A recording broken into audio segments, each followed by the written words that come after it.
वीणापुस्तकधारिणीम् अभयदां व्याज्यान्धकारापहां हस्ते स्फाटिकमालिकां विदधतीं पद्मासने संस्थितां वन्दे तां परमेश्वरीं भगवतीं बुद्धिप्रदां शारदाम्।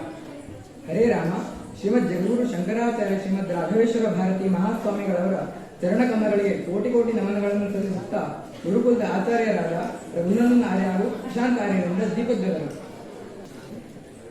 ಓಂ ಅಗ್ನೇಯ ಸುತಕಾರಾಯ ಅಸ್ಮಾನ್ ವಿಶ್ವಾನಿ ದೇವ ವಯುನಾನಿ ವಿದ್ವಾನ್ ಯುಯೋಧ್ಯಸ್ಮಜ್ಜುಹುರಾಣವೇನ ಭೂಯಿಷ್ಠಾಂತೇನ ಮುಕ್ತಿಂ ವಿಧೇಮ. ಮಾತೆ ಶಾರದೆಗೆ ರಾಜರಾಜೇಶ್ವರಿ ಮತ್ತು ಆರ್ಯ ಗುರುಕುಲದ ವಿದ್ಯಾರ್ಥಿನಿಯರಿಂದ ಪುಷ್ಪಾರ್ಚನೆ.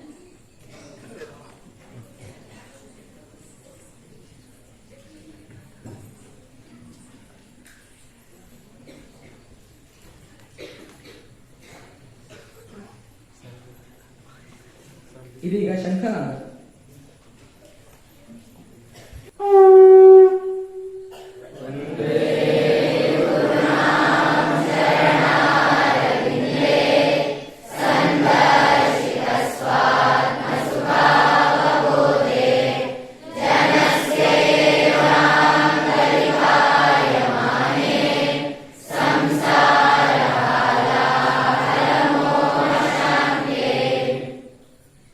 ಶಿವಗುರುಕುಲದ ಛಾತ್ರರಾದ ಶೈಲೇಶ, ಮಂಜುನಾಥ, ಅಜಿತ ಇವರಿಂದ ವೇದಘೋಷ.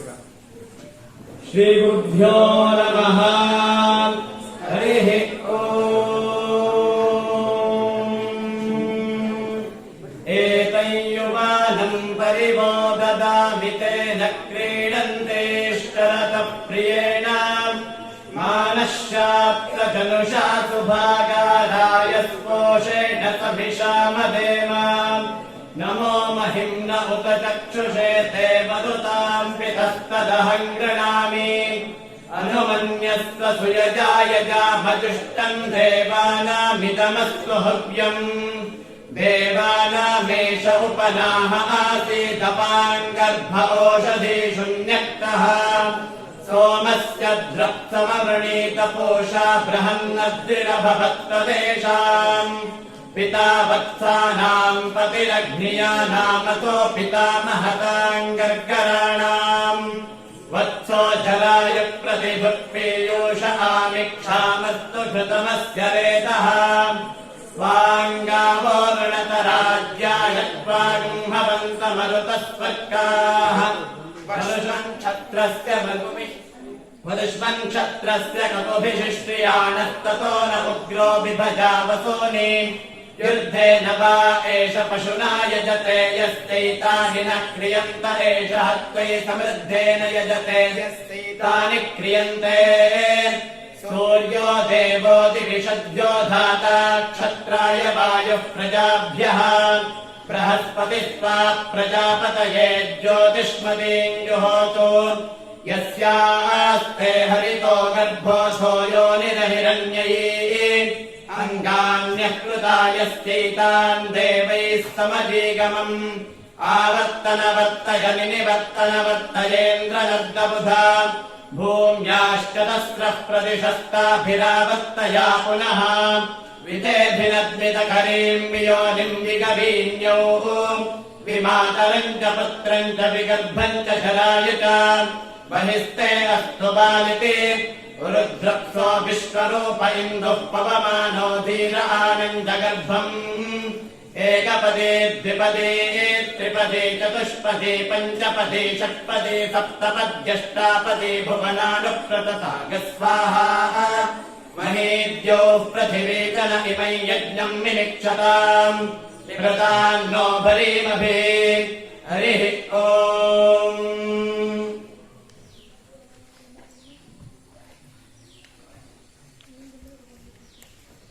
ಚಂದ್ರಂ ಶೀತಲಂ ಲೋಕೆ ಚಂದ್ರನಾದಪಿ ಚಂದ್ರಮಾಹ. ಚಂದ್ರಚಂದ್ರನೆಯವರ ಮಧ್ಯೆ ಶೀತಲ ಸಾಧುಸಂಗತಃ. ಚಂದ್ರನು ತಂಪು, ಚಂದ್ರನು ಅದಕ್ಕಿಂತಲೂ ತಂಪು. ಆದರೆ ಸಜ್ಜನ ಸಂಘ ಇವೆರಡಕ್ಕಿಂತಲೂ ತಂಪು. ಅಂತಹ ಸಜ್ಜನರು ಮತ್ತು ಜ್ಞಾನಸಾಗರವಾದ ವಿದ್ವಾನ್ ಸತ್ಯನಾರಾಯಣ ಶರ್ಮರಿಂದ ಶೈಲಜಾತ ಮತ್ತು ಧೂಮ್ರಹ ದುರ್ಗೆಯ ಕಥೆಯನ್ನು ತತ್ವದಕ್ಕೆ ಚಿತ್ತವಾಗಿ ಆಲಿಸೋಣ. आपन्महोग्रविशदाशिनिभद्रनीतम् दीनं तदीयचरणे शरणं प्रपन्नं उद्धर्तु मम करुणा परिपूर्णचित्ते वित्तेश मित्र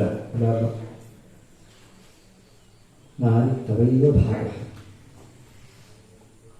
ಪ್ರಾಚಾರ್ಯರೇ, ಅಧ್ಯಾಪಕಿಯರು ಹಾಗೂ ಆತ್ಮೀಯ ವಿದ್ಯಾರ್ಥಿಗಳು, ಪರಮ ಪೂಜ್ಯ ಜಗದ್ಗುರು ಶ್ರೀ ಸನ್ನಿಧಾನದ ಪವಿತ್ರ ಪಾದಪದ್ಮಗಳಿಗೆ ಭಕ್ತಿ ಶ್ರದ್ಧಾ ಪುರಸರವಾದ ಪ್ರಣಾಮಗಳನ್ನು ಸಲ್ಲಿಸಿ ನವರಾತ್ರಿಯ ಸಂದರ್ಭದ ದೇವಿ ಕಥೆಯ ಕಥನಕ್ಕೆ ಉಪಕ್ರಮಿಸ್ತಾ ಇದ್ದೇನೆ.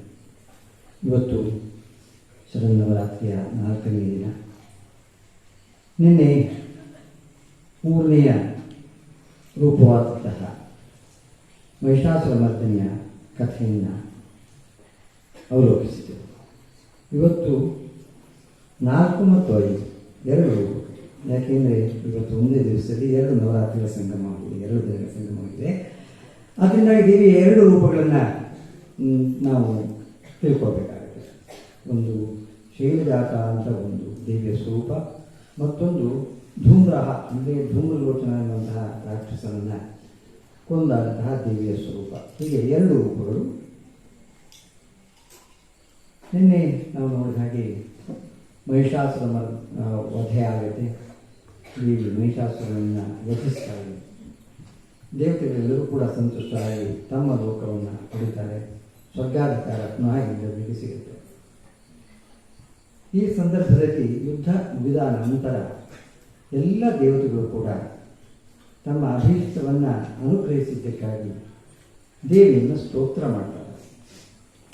ಎಲ್ಲ ದೇವತೆಗಳು ಕೂಡ. ಯಾಕೆಂದರೆ ಆ ಎಲ್ಲ ದೇವತೆಗಳ ತೇಜಸ್ಸಿನ ಅಂಶದಿಂದ ದೇವಿಯ ಪ್ರಾದುರ್ಭವ ಆಗಿರುವುದು. ಆದ್ದರಿಂದಾಗಿ ಸಹಜವಾಗಿ ದೇವತೆಗಳು ತಮ್ಮ ಅಭೀಷ್ಟ ಸಿದ್ಧಿ ಆಗಿರುವಂತಹ ಒಂದು ಹಿನ್ನೆಲೆಯಲ್ಲಿ ಆಕೆಯನ್ನು ತುಂಬ ಬೇರೆ ಬೇರೆ ರೀತಿಯಲ್ಲಿ ಸ್ತೋತ್ರ ಮಾಡ್ತಾರೆ. ನೀನು ಈ ಲೋಕದ ತಾಯಿ, ನಮ್ಮೆಲ್ಲರ ಮೇಲೆ ಕೂಡ ಹೌದು. ಅಷ್ಟೇ ಅಲ್ಲ, ನೀನು ಈಗ ದೇವತೆಗಳಿಗೆ ಹವಿಸ್ಸನ್ನು ಕೊಡುವವರು, ಅದಕ್ಕೆ ಹವ್ಯ ಅಂತ ಕರೀತಾರೆ. ಅದಕ್ಕೆ ಸ್ವಾಹ ಅನ್ನುವಂಥ ಶಬ್ದದಿಂದ ನಾವು ಆಹುತಿಯನ್ನು ಕೊಡ್ತೇವೆ. ಅದನ್ನು ತೆಗೆದುಕೊಂಡು ದೇವತೆಗಳಿಗೆ ತಲುಪಿಸುವವಳು ನೀನು. ಹಾಗೆಯೇ ಪಿತೃವರ್ಗಕ್ಕೆ ಕವ್ಯವನ್ನು ಕೊಡುವವಳು ಕೂಡ ನೀನು. ಹೀಗೆಲ್ಲ ಬೇರೆ ಬೇರೆ ರೀತಿಯಾಗಿ ಆಕೆಯನ್ನು ತುಂಬ ಹೃದಯದಿಂದ ಸ್ತೋತ್ರ ಮಾಡ್ತಾರೆ. ಆದರೆ ತುಂಬ ಸೊಗಸಾಗಿರುವಂಥ ಕೆಲವು ಶ್ಲೋಕಗಳಲ್ಲಿದೆ. ವಾಸ್ತವಿಕವಾಗಿ ದೇವಿ ಅಲೌಕಿಕವಾಗಿರುವಂಥ ಸೌಂದರ್ಯವುಳ್ಳದು, ಮಂದಸ್ಮಿತೆ. ಇಂತಹ ಪ್ರಶಾಂತವಾಗಿರುವಂತಹ ಮಂದಸ್ಮಿತೆಯಾಗಿರುವಂತಹ ನಿನ್ನ ಮುಖವನ್ನು ನೋಡಿಯೂ ಕೂಡ ವೃದ್ಧರಾಗಿ ಮಹಿಷಾಸುರ ನಿನ್ನ ಮೇಲೆ ಆಕ್ರಮಣ ಮಾಡದೆ ಹೇಗೆ ಸಾಧ್ಯ ಅನ್ನೋದು ಪ್ರಶ್ನೆ. ಅದಕ್ಕೆ ಉತ್ತರವನ್ನು ಮುಂದಿನ ಮಾತಿನಲ್ಲಿ ಅವರೇ ಹೇಳಿಕೊಳ್ತಾರೆ. ಯಾಕೆಂದರೆ ಮಹಿಷಾಸುರ ಬದುಕಲಿಲ್ಲ. ಯಾಕೆಂದರೆ ಯಾವುದೇ ರೀತಿಯಲ್ಲಿ ಕುಪಿತಾಂತಕ ದರ್ಶನೇನ, ಯಮನ ದರ್ಶನ ಆದರೆ ಸಾಕು, ಯಾವ ಜೀವಿಯೂ ಕೂಡ ಉಳಿಯೋದಿಲ್ಲ. ಅದರಲ್ಲೂ ಕೂಡ ಸಿಟ್ಟುಕೊಂಡಂಥ ಯಮನನ್ನು ನೋಡಿದ ಮೇಲೆ ಆ ಜೀವಿಗೆ ಉಳಿಗಾಲ ಇಲ್ಲ. ಆ ಹಿನ್ನೆಲೆಯಲ್ಲಿ ಅಂತಹ ಕುಪಿತಾಂತಕ ಸ್ವರೂಪಗಳಾಗಿರುವಂಥ ನಿನ್ನನ್ನು ನೋಡಿದ ಮೇಲೆ ಮಹಿಷಾಸುರ ಉಳಿಲಿಕ್ಕೆ ಸಾಧಿಸಿಲ್ಲ ಅನ್ನುವಂಥ ಮಾತನ್ನು ದೇವತೆಗಳು ಹೇಳ್ತಾರೆ. ಆದರೂ ಕೂಡ ಹೀಗೆ ಯಾಗಾಗುತ್ತೆ? ಕೆಲವರು ನೀನು ಸಮ್ಮತಿಸ್ತೀಯ, ಕೆಲವರನ್ನು ಅನುಗ್ರಹಿಸ್ತೀಯ ಅಂತ ಹೇಳಿದ್ರೆ ಅದಕ್ಕೆ ತುಂಬ ಸೊಗಸಾಗಿರುವಂಥ ಒಂದು ಅರ್ಥವನ್ನು ವ್ಯಾಸರಲ್ಲಿ ಉಲ್ಲೇಖ ಮಾಡ್ತಾರೆ. ಈಗ ಒಬ್ಬ ದುಷ್ಟ ಇದ್ದಾನೆ ಅಂತಂದರೆ ಅವರನ್ನು ಸಮ್ಮತಿಸೋದು ಕೂಡ, ಅವರನ್ನು ನೈಜ ಮಾರ್ಗಕ್ಕೆ ತಿಳ್ಕೊಂಡು ಬರೋದು ಕೂಡ ದೇವಿಯ ಅನುಗ್ರಹ. ಅದು ಯಾವ ರೂಪದ ಅನುಗ್ರಹ ಅಂತ ಕೇಳಿದರೆ, ನಿನ್ನದಾಗಿರುವಂಥ ಶಸ್ತ್ರಗಳಿಂದ, ನಿನ್ನದಾಗಿರುವಂಥ ಆಯುಧಗಳಿಂದ ಅವರು ಪೂರ್ತರಾಗಿ ಪವಿತ್ರರಾಗಿ ಅವರು ಸ್ವರ್ಗವನ್ನು ಏರಿ ಅನ್ನೋದು ನಿನ್ನ ಉದ್ದೇಶ. ಆ ಹಿನ್ನೆಲೆಯಲ್ಲಿ ನೀನು ಶತ್ರುಗಳನ್ನು ನಿನ್ನ ಆಯುಧಗಳ ಮುಖಾಂತರ ಸಂಹಾರ ಮಾಡ್ತೀಯ ಅನ್ನೋಂಥ ಮಾತನ್ನು ಹೇಳ್ತಾರೆ.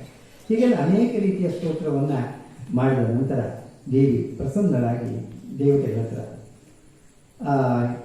ಒಂದು ಮಾತನ್ನು ಹೇಳ್ತಾರೆ ದೇವಿ, ನಿಮ್ಮ ಭಕ್ತಿಗೆ ನನಗೆ ತುಂಬ ಮೆಚ್ಚುಗೆ ಆಗುತ್ತೆ. ನಿಮಗೆ ಬೇಕಾದ ವರವನ್ನು ಕೇಳಿ, ನಿಮಗೆ ಬೇಕಾದ ನಿಮಗೆ ಮಾತ್ರ ಸೀಮಿತ ಆಗಿರಬಾರ್ದು, ಅದು ಲೋಕಕ್ಕೂ ಕೂಡ ಉಪಕಾರಕವಾಗಿರಬೇಕು. ಲೋಕೋಪಕಾರಕ ಅನ್ನೋಂಥ ವರವನ್ನು ಕೇಳಿ ಅಂತ ಹೇಳಿದಾಗ ಅವರು ದೇವರಿಗೆ ಭಾಳ ಸಂತುಷ್ಟವಾಗಿ ಹೇಳ್ಬಿಟ್ರು. ನಮ್ಮ ತೊಂದರೆ ಏನಿತ್ತು, ಮಹಿಷಾಸುರ ನಮ್ಮ ಇವರು ತುಂಬ ದುಷ್ಟನಾಗಿದ್ದ, ಅವನು ನಮ್ಮ ವೈರಿ ಆಗಿದ್ದ, ಅವನ್ನ ಸಂಹಾರ ಮಾಡಿದ್ದೆ, ನಮಗೆ ಆಗಿರಬೇಕಾದೇನಿಲ್ಲ. ಆದರೂ ಕೂಡ ಮುಂದೆ ಎಂದಾದರೂ ನಮಗೆ ಪುನಃ ಆಪತ್ತು ಬಂದಾಗ ನಾವು ಸ್ಮರಿಸದೇ ಇರಲಿ. ಅಂಥ ಸಂದರ್ಭದಲ್ಲಿ ನೀನು ನಮ್ಮನ್ನು ರಕ್ಷಿಸಬೇಕು. ಯಾಕೆಂದರೆ ತಾಯಿ ಲೋಕಮಾತೆ ಆಗಿದ್ದರಿಂದಾಗಿ ಮಗು ಒಳ್ಳಬೇಕು ಅಂತಿಲ್ಲ, ಹಾಗಾಗಿ ಮಗು ಒಳ್ಳಬೇಕಾಗಿಲ್ಲ. ಇಲ್ಲದೆಯೂ ಕೂಡ ತಾಯಿಗೆ ಆ ಪ್ರಜ್ಞೆ ಇರುತ್ತೆ. ಹಾಗೆ ನನ್ನನ್ನು ರಕ್ಷಣೆ ಮಾಡಬೇಕು. ಅಷ್ಟೇ ಅಲ್ಲ, ನಮಗೆ ಬೇಕಾಗಿರುವಂಥ ಒಂದು ವರವನ್ನು ದೇವತೆಗಳಿಗೆ ಕೇಳ್ಕೊಳ್ತಾರೆ. ಯಾವುದು ಅಂದರೆ ಎಷ್ಟ ಮರ್ತ್ಯ ಸವೈರೇಭಿ ಸ್ತೋಷಂತ್ಯಮಲಾನನೆ ಸ್ವಾಂ ಸ್ತೋಷಂತ್ಯಮಲಾನನೆ ತಸ್ಯ ವಿತ್ತರ್ಧಿ ವಿಭವೈ ಅಂತ ಕೇಳ್ಕೊತಾರೆ. ಅಂದರೆ ಯಾವ ಮರ್ತ್ಯ ಅಂದರೆ ಮನುಷ್ಯ ಈ ಎಲ್ಲ ಸ್ತೋತ್ರಗಳಿಂದ ನಿನ್ನನ್ನು ಸ್ತುತಿಸ್ತಾನೆ, ಅವನಿಗೆ ಬೇಕಾಗಿರುವಂತಹ ಸಂಪತ್ತು, ಅವನಿಗೆ ಬೇಕಾಗಿರುವಂತಹ ಆಯುಷ್ ಆರೋಗ್ಯ ತ್ಯಾಗವೆಲ್ಲವನ್ನೂ ಕೊಟ್ಟು ನೀನು ಅವನು ರಕ್ಷಿಸಬೇಕು ಅಂತ ದೇವತೆಗಳು ಮನುಷ್ಯರ ಪರವಾಗಿ ಕೇಳ್ಕೊಳ್ತಾರೆ. ಸಪ್ತಶತಿ ಎನ್ನುವಂತಹ ಗ್ರಂಥ, ಅದರ ಪಾರಾಯಣ ಅತ್ಯಂತ ಜನಜನಿತವಾಗಿರುವಂತಹ ಅದಕ್ಕೆ ಕಾರಣ ಮೂಲ ಇದು. ಅಲ್ಲಿ ನಮಗೆ ಬೇಕಾಗಿರುವಂತಹ ಯಾವುದೇ ಒಂದು ಆಕಾಂಕ್ಷೆಯನ್ನು ಅಥವಾ ಇಚ್ಛೆಯನ್ನು ಇಟ್ಕೊಂಡು ನಾವು ಅದನ್ನು ಪಾರಾಯಣ ಮಾಡಿದರೆ ಮಾಡಿಸಿದರೆ ಅದನ್ನು ಸಿದ್ಧಿ ಬಹಳ ಬೇಗ ಆಗುತ್ತೆ. ಆ ಹಿನ್ನೆಲೆಯಲ್ಲಿ ತಥಾಸ್ತು ಇತಿ ಅದನ್ನು ಹಾಗೆ ಆಗಲಿ ಅಂತೇಳಿ ಭದ್ರಕಾಳಿ ತಥಾ ಅಂತರ್ಹಿತ ಅಂತ ಹೇಳ್ತಾರೆ. ಭದ್ರಕಾಳಿ ಅಲ್ಲಿ ಅಂತರ್ಹಿತರಾದರು ಅಂತರ್ಭಾವವನ್ನು ಹೊಂದಿದರು. ಇಲ್ಲಿಗೆ ಮಹಿಷಾಸುರನ ಆ ಒಂದು ವಧೆಯಕ್ಕೆ ಮುಕ್ತಾಯವಾಗಕ್ಕೆ ಮುಂದೆ ಅವಳು 4ನೆಯ ರೂಪ ಅಂದರೆ ಅದು ದೇವಿಯ 3ನೆಯ ರೂಪ. ಇದು ಮೊದಲನೆಯದ್ದು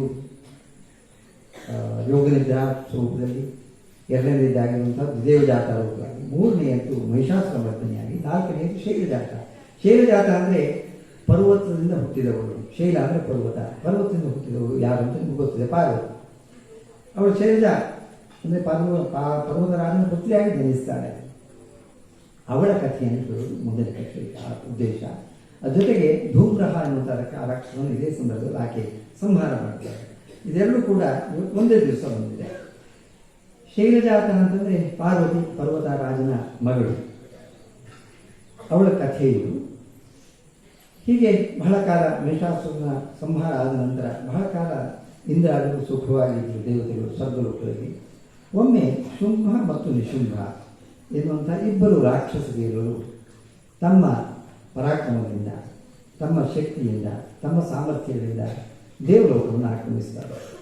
ಯಥಾ ಹಿಂದಿನಂತೆ ಆ ಎಲ್ಲ ದೇವತೆಗಳನ್ನು ಕೂಡ ಸ್ವರ್ಗದಿಂದ ಹೊರಗಾಕ್ತಾರೆ. ಆ ದೇವತೆಗಳಿದ್ದಂಥ ಎಲ್ಲ ಕರ್ತವ್ಯಗಳನ್ನು ತಾವು ಸ್ವೀಕಾರ ಮಾಡ್ತಾರೆ. ಸೂರ್ಯನ ಅಧಿಕಾರ ಇರ್ಬೋದು, ಚಂದ್ರನ ಅಧಿಕಾರ ಇರ್ಬೋದು, ಅಗ್ನಿಯ ಅಧಿಕಾರ ಇರ್ಬೋದು, ಯಮ, ಇವರೆಲ್ಲರ ಅಧಿಕಾರವನ್ನು ಅವರು ಇಬ್ಬರೇ ನಿಲ್ಲಿಸ್ತಾರೆ. ಇಬ್ಬರು ಅಣ್ಣ ಮತ್ತು ತಮ್ಮ ಸಹೋದರರು ಇಬ್ಬರು, ಶುಂಭ ಮತ್ತು ನಿಶುಂಭ.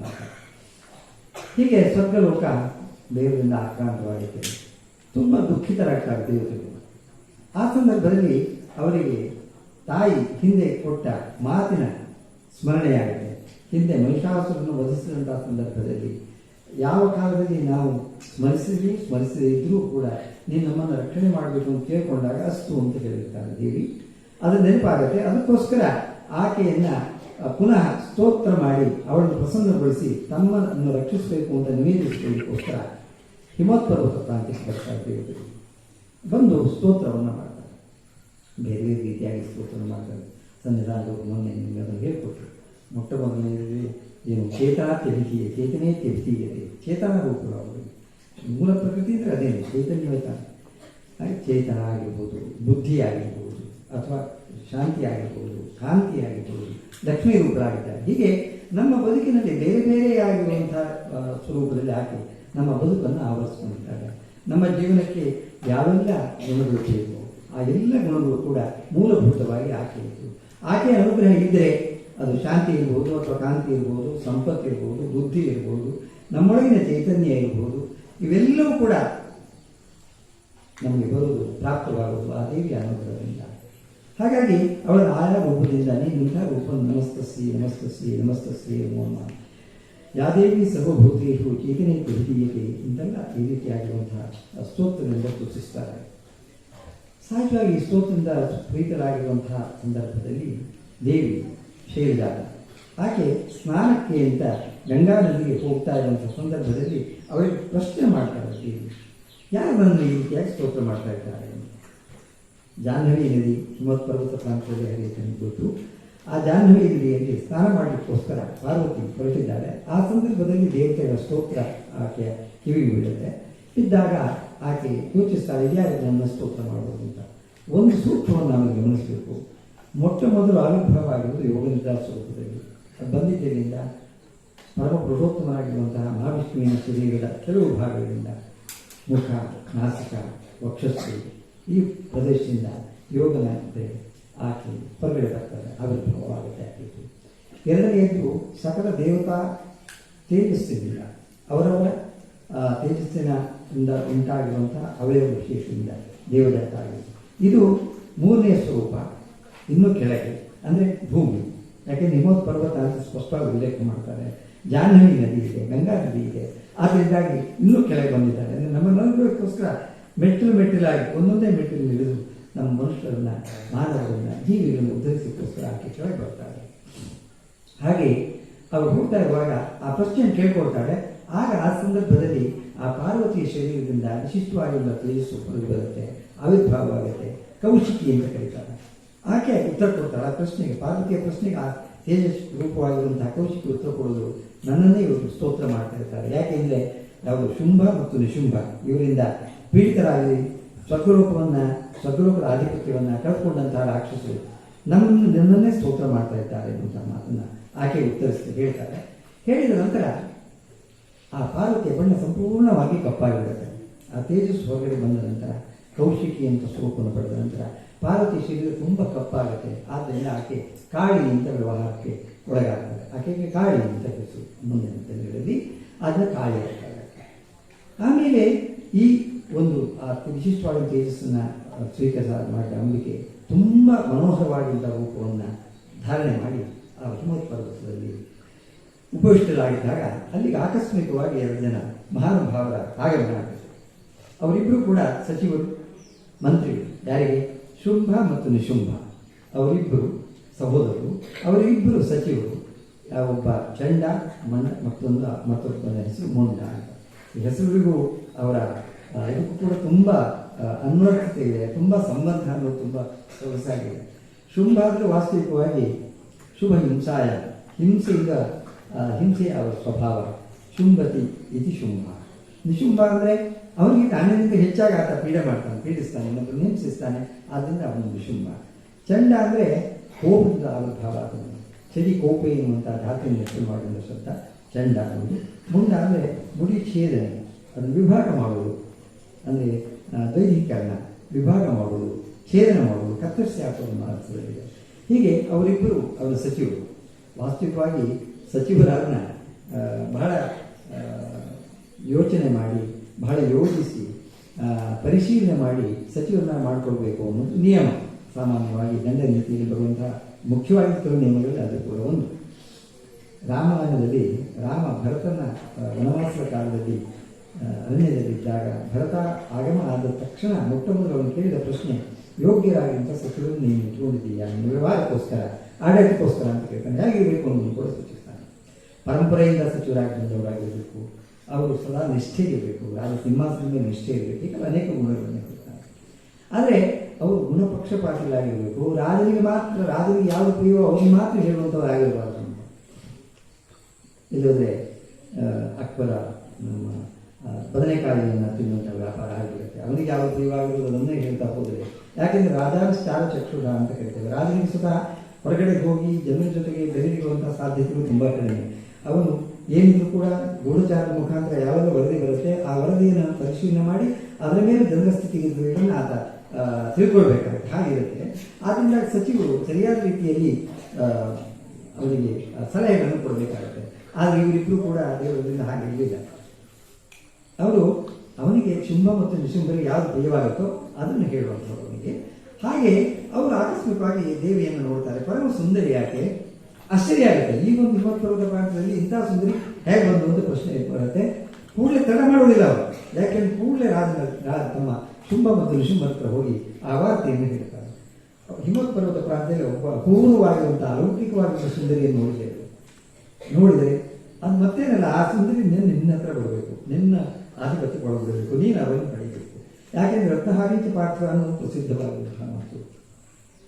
ಯಾವುದೆಲ್ಲ ರತ್ನ ಅಂದರೆ ಜಾತು ಎದುತ್ಕೃಷ್ಟಂ ತದ್ರತ್ನ ವಿಧೀಯತೆ ಅಂತ ಅದಕ್ಕಿರುವಂತಹ ಡೆಫಿನೇಷನ್. ಅಂದರೆ ಯಾವುದೇ ಒಂದು ವಸ್ತುವಿನ ಜಾತಿಯಲ್ಲಿ ಆ ವಸ್ತುಗಳ ಸಮೂಹದಲ್ಲಿ ಅತ್ಯಂತ ಶ್ರೇಷ್ಠವಾಗಿರೋದು ಯಾವುದಿರುತ್ತೋ ಅದನ್ನು ರತ್ನ ಅಂತ ಕರೀತಾರೆ. ಈಗೆಲ್ಲ ಅನೇಕ ರತ್ನಗಳು ನಿನ್ನ ಕೈಯಲ್ಲಿದೆ. ಅಂದರೆ ಕೈಯಲ್ಲಿದೆ ಅಂದರೆ ಅಪಹಾರ ಮಾಡಿತು. ಇಂದ್ರನಲ್ಲಿ ಈಗ ಉದಾಹರಣೆಗೆ ಗಜಗಳಲ್ಲಿ ಅತ್ಯಂತ ಶ್ರೇಷ್ಠವಾಗಿರೋದು ಐರಾವತ, ಅದನ್ನು ಗಜರತ್ನ ಅಂತ ಕರೀತಾರೆ. ಅದು ಈಗಾಗಲೇ ನಿನ್ನ ಬಳಿ ಇದೆ, ಇಂದ್ರನಲ್ಲಿ ಒಪ್ಪಿಸಿದ್ದಾನೆ ಅಥವಾ ಇಂದ್ರನಿಂದ ನೀನು ಕಸ್ಕೊಂಡಿದೆಯಾ. ಉಚ್ಚೈಶ್ವರ ಅಶ್ವಗಳಲ್ಲಿ ಅತ್ಯಂತ ಶ್ರೇಷ್ಠವಾಗಿರೋದು ಅದು ನಿನ್ನ ಬಳಿ ಇದೆ. ಯಮನ ಆಯುಧ ಉತ್ಕ್ರಾಂತಿದ ಅಂತ ಹೆಸರೋದಕ್ಕೆ.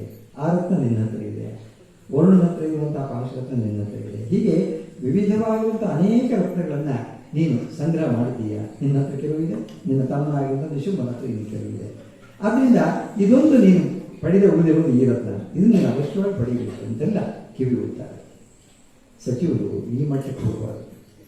ಸಚಿವರು ಯಾವತ್ತೂ ಕೂಡ ರಾಜನಿಗೆ ಯಾವ ಒಳ್ಳೆಯದಾಗುತ್ತೆ ಮುಂದೆ ಅನ್ನೋದನ್ನು ನೋಡಿಕೊಂಡು ಸಲಹೆಯನ್ನು ಕೊಡಬೇಕಾಗುತ್ತೆ ಹೊರತು ಅವನನ್ನು ಹಳ್ಳಕ್ಕೆ ಹಾಕುವಂಥ ಮಾತನ್ನು ಹಿಡಿಯಬಾರದು. ಆದರೆ ಅವರು ಕೊಡ್ತಾರೆ, ಇದೇ ರೀತಿಯಾದ ಸಲಹೆಯನ್ನು ಕೊಡ್ತಾರೆ ಅವರು. ಅವನು ಕೂಡ ಯೋಚನೆ ಮಾಡುವುದಿಲ್ಲ. ಶುಂಭನು ಕೂಡ ಇಲ್ಲಿ ಶುಂಭ ಯೋಚನೆ ಮಾಡುವುದಿಲ್ಲ. ಹೌದಾ, ಹಾಗಿದೆಯಾ, ಹಾಗಾದರೆ ಖಂಡಿತವಾಗಿ ಅದನ್ನು ಪಡಿಬೇಕಾದ್ರೆ ನೀವು ಹೇಳಿದ ಮೇಲೆ ಅದನ್ನು ತಡ ಮಾಡುವುದಿಲ್ಲ ಅಂತ ಹೇಳಿ ಅದನ್ನು ಪಡೀಲಿಕ್ಕೋಸ್ಕರ ಹಿಮವತ್ ಪರ್ವತ ಪ್ರಾಂತ್ಯಕ್ಕೆ ಸುಗ್ರೀವ ಎನ್ನುವಂತಹ ಒಬ್ಬ ದೂತರನ್ನು ಕಳಿಸ್ತಾನೆ. ಹೆಸರೇನು ಸುಗ್ರೀವ ಅಂತ. ಸುಗ್ರೀವ ಅಂದರೆ ನಿಮಗೆ ಗೊತ್ತಿದೆ, ಗ್ರೀವ ಅಂದರೆ ಕಂಠ, ಸುಗ್ರೀವ ಅಂದರೆ ತುಂಬ ಸುಂದರವಾಗಿರುವಂತಹ ಕೊರಳು ಉಳ್ಳವನು ಅಂದರೆ ಸುಗ್ರೀವ ಅಂತ ಹೆಸರು. ಆ ಕೃತ್ಯ ಮಾತ್ರ ಚೆನ್ನಾಗಿತ್ತು, ಅದು ಯಾವುದು ಕೂಡ ಸೊಗಸಾಗಿಲ್ಲ. ಯಾಕೆಂದರೆ ಹೆಸರು ಅನ್ವರ್ಥಕವಾಗಿರಬೇಕು ಅಂತ ನಿಯಮ ಇಲ್ಲ. ಯಾರಿಗೆ ಯಾವ ಹೆಸರು ಕೂಡ ಆಗುತ್ತೆ, ಅಥವಾ ಹೆಸರಿಗೆ ಇರುವಂಥ ಅರ್ಥ ಅದೇ ರೀತಿಯಾದ ವ್ಯಕ್ತಿತ್ವ ಆ ವ್ಯಕ್ತಿಗೆ ಇರಬೇಕು ಅಂತಿಲ್ಲ. ಲಂಬೋದರಾಚಾರ್ಯರ ಹೊಟ್ಟೆ ತುಂಬ ಗುಡಾಣವಾಗಿರಬೇಕು ಅಂತ ಇಲ್ಲ. ಗರುಡಾಚಾರ್ಯರು ಅಂತ ಹೆಸರಿದ್ದ ಮಾತ್ರ ಅವರು ಮೂಗು ಕೊಕ್ಕಿನಾಗಿರಬೇಕಾಗಿಲ್ಲ. ಹೀಗೆಲ್ಲ ಒಂದು ಹೆಸರು ಅನ್ವರ್ಥವಾಗಿಲ್ಲ. ಆದರೆ ಅವನ ಹೆಸರು ಸುಗ್ರೀವ. ಅವನು ಬರ್ತಾನೆ, ಶುಂಭನ ಆಜ್ಞೆಯಂತೆ ಬರ್ತಾನೆ ದೇವಿ ಹತ್ರ. ದೇವಿಯನ್ನು ನೋಡಿ, ನನ್ನ 3 ಲೋಕದ ಆಧಿಪತ್ಯವನ್ನು ಸ್ವೀಕಾರ ಮಾಡಿದಂಥವನು ನನ್ನ ಪ್ರಭು ಶುಂಭ. ಅವನ ಮಾತನ್ನು ನಾನು ಹೇಳ್ತಾ ಇದ್ದೇನೆ, ಅವನ ಮಾತು ಅನುವಾದ ಮಾಡ್ತಾನೆ. ಎಲ್ಲ ರತ್ನಗಳು ಕೂಡ ನನ್ನ ಕೈಯಲ್ಲಿದೆ. ಈಗಾಗಲೇ ನಾನು ಗೆದ್ದಿದ್ದೇನೆ, ದೇವತೆಗಳನ್ನು ಗೆದ್ದಿದ್ದೇನೆ. ಆದರೆ ಉಳಿದೆಲ್ಲ ರತ್ನಗಳು ನನ್ನ ಕೈಯಲ್ಲಿದೆ. ಉದಾಹರಣೆ ವಿಶೇಷವಸ್ತು ಎನ್ನುವಂತಹ ಅಶ್ವ ಇರ್ಬೋದು, ಆಮೇಲೆ ಐರಾವತ ಇರಬಹುದು, ಅಥವಾ ಬೇರೆಲ್ಲ ರತ್ನಗಳಿರ್ಬೋದು. ಯಾವುದೆಲ್ಲ ಉತ್ಕೃಷ್ಟವಾಗಿರುವಂಥ ಸಂಪತ್ತು ಇದೆಯೋ ಅದೆಲ್ಲವೂ ಕೂಡ ನಮ್ಮ ರಾಜನ ಬಳಿ ಇದೆ. ಆದ್ದರಿಂದ ಶ್ರೇಷ್ಠವಾಗಿರುವಂಥ ವಸ್ತು ಶ್ರೇಷ್ಠವಾಗಿರಬೇಕು. ರತ್ನೇನ ಸಂಗಚ್ಚತೆ ಎನ್ನು ಸಾಮಾನ್ಯವಾಗಿರುವಂಥ ಮಾತು. ಆದ್ದರಿಂದ ನೀನು ಸ್ತ್ರೀರತ್ನ, ಇದೊಂದು ಸೇರಿದ್ರೆ ಪೂರ್ತಿಯಾಗುತ್ತೆ. ಉಳಿದೆಲ್ಲ ರತ್ನಗಳಿದೆ, ಸ್ತ್ರೀರತ್ನವಾಗಿರುವಂಥ ನೀನು ನಮ್ಮ ರಾಜನನ್ನು ಸೇರಿದರೆ, ಅವನನ್ನು ಸೇರಿಸಿದರೆ ಅವನ ಈ ರತ್ನ ಸಂಗ್ರಹ ಪೂರ್ಣವಾಗುತ್ತೆ. ಆದ್ದರಿಂದ ದಯವಿಟ್ಟು ಬಾ ನನ್ನ ರಾಜನ ಸೇರಿಸು ಅಂತ ಹೇಳ್ತಾರೆ. ಆಗ ಅವ್ರು ಹೇಳ್ತಾರೆ, ಅದು ಆಗ್ಬೋದಿತ್ತು, ನೀನು ಹೇಳೋದ್ರಲ್ಲೇ ನಿಜನೇ, ಅಷ್ಟು ಪರಾಕ್ರಮಿಯೂ ಕೂಡ ಇರ್ಬೋದು. ಆದರೆ ನಾನು ನನ್ನ ಬಾಲ್ಯದಲ್ಲಿ ಗಂಭೀರ ಅಂತ ಸ್ಮಿತಾಜಗಳು ಅಂತ ಹೇಳ್ತಾರೆ ಅವರು ವ್ಯಾಸ. ಅಂದರೆ ಅತ್ಯಂತ ಗಂಭೀರವಾಗಿರುವಂಥ ಅಂತಸ್ಮಿತ, ಒಳಗೆ ನಗು ಇದೆ ದೇವಿಗೆ. ಎಂಥ ಮಾತಾಡ್ತಾ ಇದ್ದಾನೆವ, ನನ್ನನ್ನು ಯಾರೂ ತಿಳ್ಕೊಳ್ಳದೆ ಅಂತನ್ನುವಂಥ ಅಭಿಪ್ರಾಯ ಭಾವ ಒಳಗಿದೆ. ಆದರೆ ಹೊರಗಡೆ ತೋರಿಸ್ತಾ ಇಲ್ಲ, ಮಂದಸ್ಮಿತೆಯಾಗ ಮಾತನ್ನು ಹೇಳ್ತಾರೆ. ಇರ್ಬೋದು, ನೀನು ಹೇಳಿ ಸತ್ಯವೇ ಇರ್ಬೋದು. ಆದರೆ ಏನು ಮಾಡೋಣ, ಒಂದು ನಿಯಮ ನನಗೆ ಅಡ್ಡಿ ಆಗ್ತಾ ಇದೆ ಶುಂಭನನ್ನು ಜೀವಿತಕ್ಕೆ. ಯಾಕೆಂದರೆ ನಾನು ಹಿಂದೆ ಬಾಲ್ಯದಲ್ಲಿ ಒಂದು ಪ್ರತಿಜ್ಞೆ ಮಾಡಿಬಿಟ್ಟಿದ್ದೆ. ಯಾರು ನನ್ನನ್ನು ಪರಾಕ್ರಮದಿಂದ ಯುದ್ಧದಲ್ಲಿ ನನ್ನನ್ನು ಸೋಲಿಸ್ತಾರೋ ಅವನು ನನ್ನ ಪತಿಯಾಗ್ತಾನೆ ಅಂತ ನಾನು ಪ್ರತಿಜ್ಞೆ ಮಾಡ್ಬೋದು. ಆ ಪ್ರತಿಜ್ಞೆಗೆ ಅನುಗುಣವಾಗಿ ನಾನು ನಡ್ಕೊಳ್ಬೇಕು. ಆ ಪ್ರತಿಜ್ಞೆ ಬಿಡಲಿಕ್ಕಾಗೋದಿಲ್ಲ. ಆದ್ದರಿಂದಾಗಿ ಅವನು ನಿನ್ನ ರಾಜನಾಗಿರುವ ಶುಂಭ ಇರ್ಬೋದು ಅಥವಾ ನಿಶುಂಭ ಇರ್ಬೋದು, ಅವರಿಬ್ಬರು ಕೂಡ ಬಂದು ನನ್ನಲ್ಲಿ ಯುದ್ಧ ಮಾಡಿ ನನ್ನನ್ನು ಗೆದ್ದರೆ ನಾನು ಅವರನ್ನು ಬಳಸ್ಬೋದು, ಅವನ್ನ ಪಾಣಿಗ್ರಹಣ ಮಾಡ್ಬೋದು. ಅದನ್ನು ಬಿಟ್ಟು ಬೇರೆ ಮಾರ್ಗ ಇಲ್ಲ. ಆಶ್ಚರ್ಯ ಸುಗ್ರೀವ, ಯಾಕೆಂದ್ರೆ ಇಲ್ಲಿವರೆಗೆ ಶುಂಭರ ಕಡೆ ನಿಂತು ಯುದ್ಧ ಮಾಡಿ ಸೋತವರು ಇರ್ಬೋದು, ಗೆದ್ದವರು ಯಾರು ಇಲ್ಲ, ಗೆದ್ದವರು ತಲೆ ಉಳಿದಿಲ್ಲ. ಇವಳಿಗೆ ಹೀಗೆ ಹೇಳಿ ಒಬ್ಬ ಹಿಂಗಸು ಅದನ್ನು ಹೇಳ್ತಾನೆ, ಒಬ್ಬ ಹಿಂಗಸು ನೀನು ತ್ರಿಲೋಕವನ್ನು ಕೂಡ ಗೆದ್ದಂತಹ ವೀರನಿಗೆ ನೀವು ಯುದ್ಧ ಮಾಡಿ ಗೆಲ್ಲೋದು. ಆದ್ದರಿಂದಾಗಿ ಕೇಶಾಕರ್ಷಣ ನಿರ್ಧೂತ ಗೌರವ ಗಮಿಷ್ಯಿಸಿ ನಿನ್ನ ತಲೆ ಮುಡಿಗೆ ಕೈಗೆ ಹಾಕಿ ಎಳೆದು ಹೋಗುವಂಥ ಗೌರವ ನಿನ್ನ ಬರದೇ ಇರಲಿ, ಅಷ್ಟೋ ನೀನಾಗೇ ಬಂದು ಒಪ್ಪೋ ಅಂತ ಕೇಳ್ತಾನೆ. ಈ ತಲೆಗೆ ಕೈ ಹಾಕಿ ಎಳ್ಕೊಂಡು ಹೋಗೋ ಕಥೆ ಬಹಳ ದೊಡ್ಡದಿದೆ. ಆ ಸ್ತ್ರೀಯರ ಮುಡಿಗೆ ವಿಶೇಷವಾಗಿ ಕೈ ಹಾಕಿದ್ರು ಯಾರು ಕೂಡ ಉದ್ಧಾರ ಆಗಿಲ್ಲ. ಹಿಂದೆ ರಾವಣ ಹಾಕಿದ ವೇದವತಿ ಎನ್ನುವಂಥ ಪ್ರಕರಣ ನಿಮ್ಗೆ ಗೊತ್ತಿರಬೇಕು. ವೇದವತಿ ನಾರಾಯಣ ಪಡೆಗೋಸ್ಕರ ಹುಟ್ಟಿದವಳು. ಅವಳನ್ನ ಶುಂಭ ಎನ್ನುವಂಥ ಶಂಭು ಎನ್ನುವಂಥ ಒಬ್ಬ ರಾಕ್ಷಸ ಬಯಸ್ತಾನೆ. ಬರ್ತಾನೆ, ಅವನ ತಂದೆ ಕುಶಧ್ವಜ ಬೃಹಸ್ಪತಿಯ ಮಗ, ಬಹಳ ಶ್ರೇಷ್ಠ ತಪಸ್ವಿ. ಆದರೆ ಅವನನ್ನು ಒಪ್ಪದೇ ಇದ್ದಾಗ, ತನ್ನ ಮಗಳನ್ನು ಕೊಡಲಿಕ್ಕೆ ಒಪ್ಪದೇ ಇದ್ದಾಗ ಅವನ ಮಧ್ಯರಾತ್ರಿಯಲ್ಲಿ ಕೊಂದು ಹಾಕಿಬಿಡ್ತಾನೆ ಬ್ರಹ್ಮಶ್ರೀಯನ್ನು. ಆದರೆ ವೇದವತಿ ಮಾತ್ರ ತಂದೆಯ ಒಂದು ಸಂಹಾರನ ಕಂಡಿಟ್ಟು ಕೂಡ ಮುಂದೆ ತಪಸ್ಸನ್ನು ಮಾಡ್ತಾರೆ. ಆ ತಪಸ್ಸನ್ನು ಮಾಡಿದಂಥ ಸಂದರ್ಭದಲ್ಲಿ ರಾವಣ ಬರ್ತಾನೆ. ಆ ಅಲೌಕಿಕವಾಗಿರುವಂಥ ಸುಂದರಿಯನ್ನು ಕಂಡು ತನ್ನ ಒಳಗೆ ಸೇರಿಸ್ಕೋಬೇಕು, ತನ್ನ ಜನಾನಕ್ಕೆ ಅಂತ ಅಭಿಪ್ರಾಯ ಕೊಡ್ತಾನೆ. ಅವನು ಕೇಳ್ತಾನೆ, ವಿಚಾರಿಸ್ತಾನೆ. ಅವಳು ತಂದೆ ವೃತ್ತಾಂತವನ್ನು ಹೇಳಿದಾಗ ಅವನು ಯಾರು ನಾರಾಯಣ, ಅವನೇ ಯಾಕೆ ಸ್ವತಃ ಯೋಗಾದಿತ್ಯ ನಾನಿದ್ದೇನೆ ನನ್ನ ಜೊತೆ ಬಾ ಅಂತ ಹೇಳಿದಾಗ ಒಪ್ಪದೇ ಇದ್ದಾಗ ಬಲಾತ್ಕಾರ ಮಾಡ್ತಾನೆ. ಅವಳ ಮುಡಿಗೆ ಕೈ ಹಾಕ್ತಾನೆ. ಆಗ ಆಕೆ ಅವಳ ಕೈಯೇ ಖಡ್ಗವಾಗಿ ಆ ಕೂದಲು ಕತ್ತರಿಸಿ ಮುಂದೆ ಅಗ್ನಿಪ್ರವೇಶ ಮಾಡಿ ಮುಂದೆ ಸಿಕ್ಕಾಗಿ ನಿಲ್ಲಿಸ್ತಾರೆ ರಾವಣ ಸಂಹಾರಕ್ಕೋಸ್ಕರ.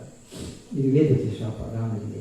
ಹಾಗೆ ಮುಂದೆ ಮಹಾಭಾರತದ ಘಟನೆ ನಮಗೆಲ್ಲರಿಗೂ ಕೂಡ ಗೊತ್ತಿರುವಂಥದ್ದೇ. ದ್ರೌಪದಿ ಮುಡಿಯನ್ನು ಬಿಟ್ಟಿರುವಂಥ ಸ್ಥಿತಿ ಏನಾಯಿತು ಅನ್ನೋದು. ಹೀಗೆ ಆ ಒಂದು ಗೌರವ ನನಗೆ ಬಾರದೆ ಇರಲಿ, ಅದರಿಂದಾಗಿ ನೇನಾಗಿ ಬಂದು ಕ್ಷೇಮ ಅನ್ನುವಂಥ ಮಾತನ್ನು ಆಡ್ತಾನೆ. ಸರಿ, ಆದರೆ ಅವಳು ಕೇಳೋದು ದೇವಿ ಆಯಿತು, ಈ ಗಂಟೆಗಂಟು ಎಲ್ಲ ವೃತ್ತಾಂತವನ್ನು ವಾರ್ತೆಯನ್ನು ನಿನ್ನ ರಾಜನಿಗೆ ಹೇಳು ಅಂತ ಕಳಿಸ್ತಾರೆ. ಅವನು ಹೋಗಿ ಎಲ್ಲ ನಡೆಯುವಂಥ ಘಟನೆಯನ್ನು ತಾನು ಮತ್ತು ಅವಳ ಮಧ್ಯೆ ನಡೆದಂತಹ ಎಲ್ಲ ಸಂಭಾಷಣೆಗಳನ್ನು ಸಂಪೂರ್ಣವಾಗಿ ಶುಂಭನಿಗೆ ಹೇಳಿದಾಗ ಶುಂಭನಿಗೆ ಹೋಗೋಕೆ ಕೇಳುತ್ತೆ. ಯಾಕಷ್ಟು ಒಬ್ಬ ಸ್ತ್ರೀ ನನ್ನಂತಹ ದೇವನೊಂದಿಗೆ ಈ ರೀತಿಯಾಗಿ ವ್ಯವಹಾರ ಮಾಡಿದ್ದಾರಲ್ವ, ನನ್ನ ನಿರಾಕರಿಸ್ತಾ ಇದ್ದಾಳೆ, ಯುದ್ಧಕ್ಕೆ ಕರೀತಾ ಇದ್ದಾಳೆ ಅಂತಿದ್ದಾಗುತ್ತೆ.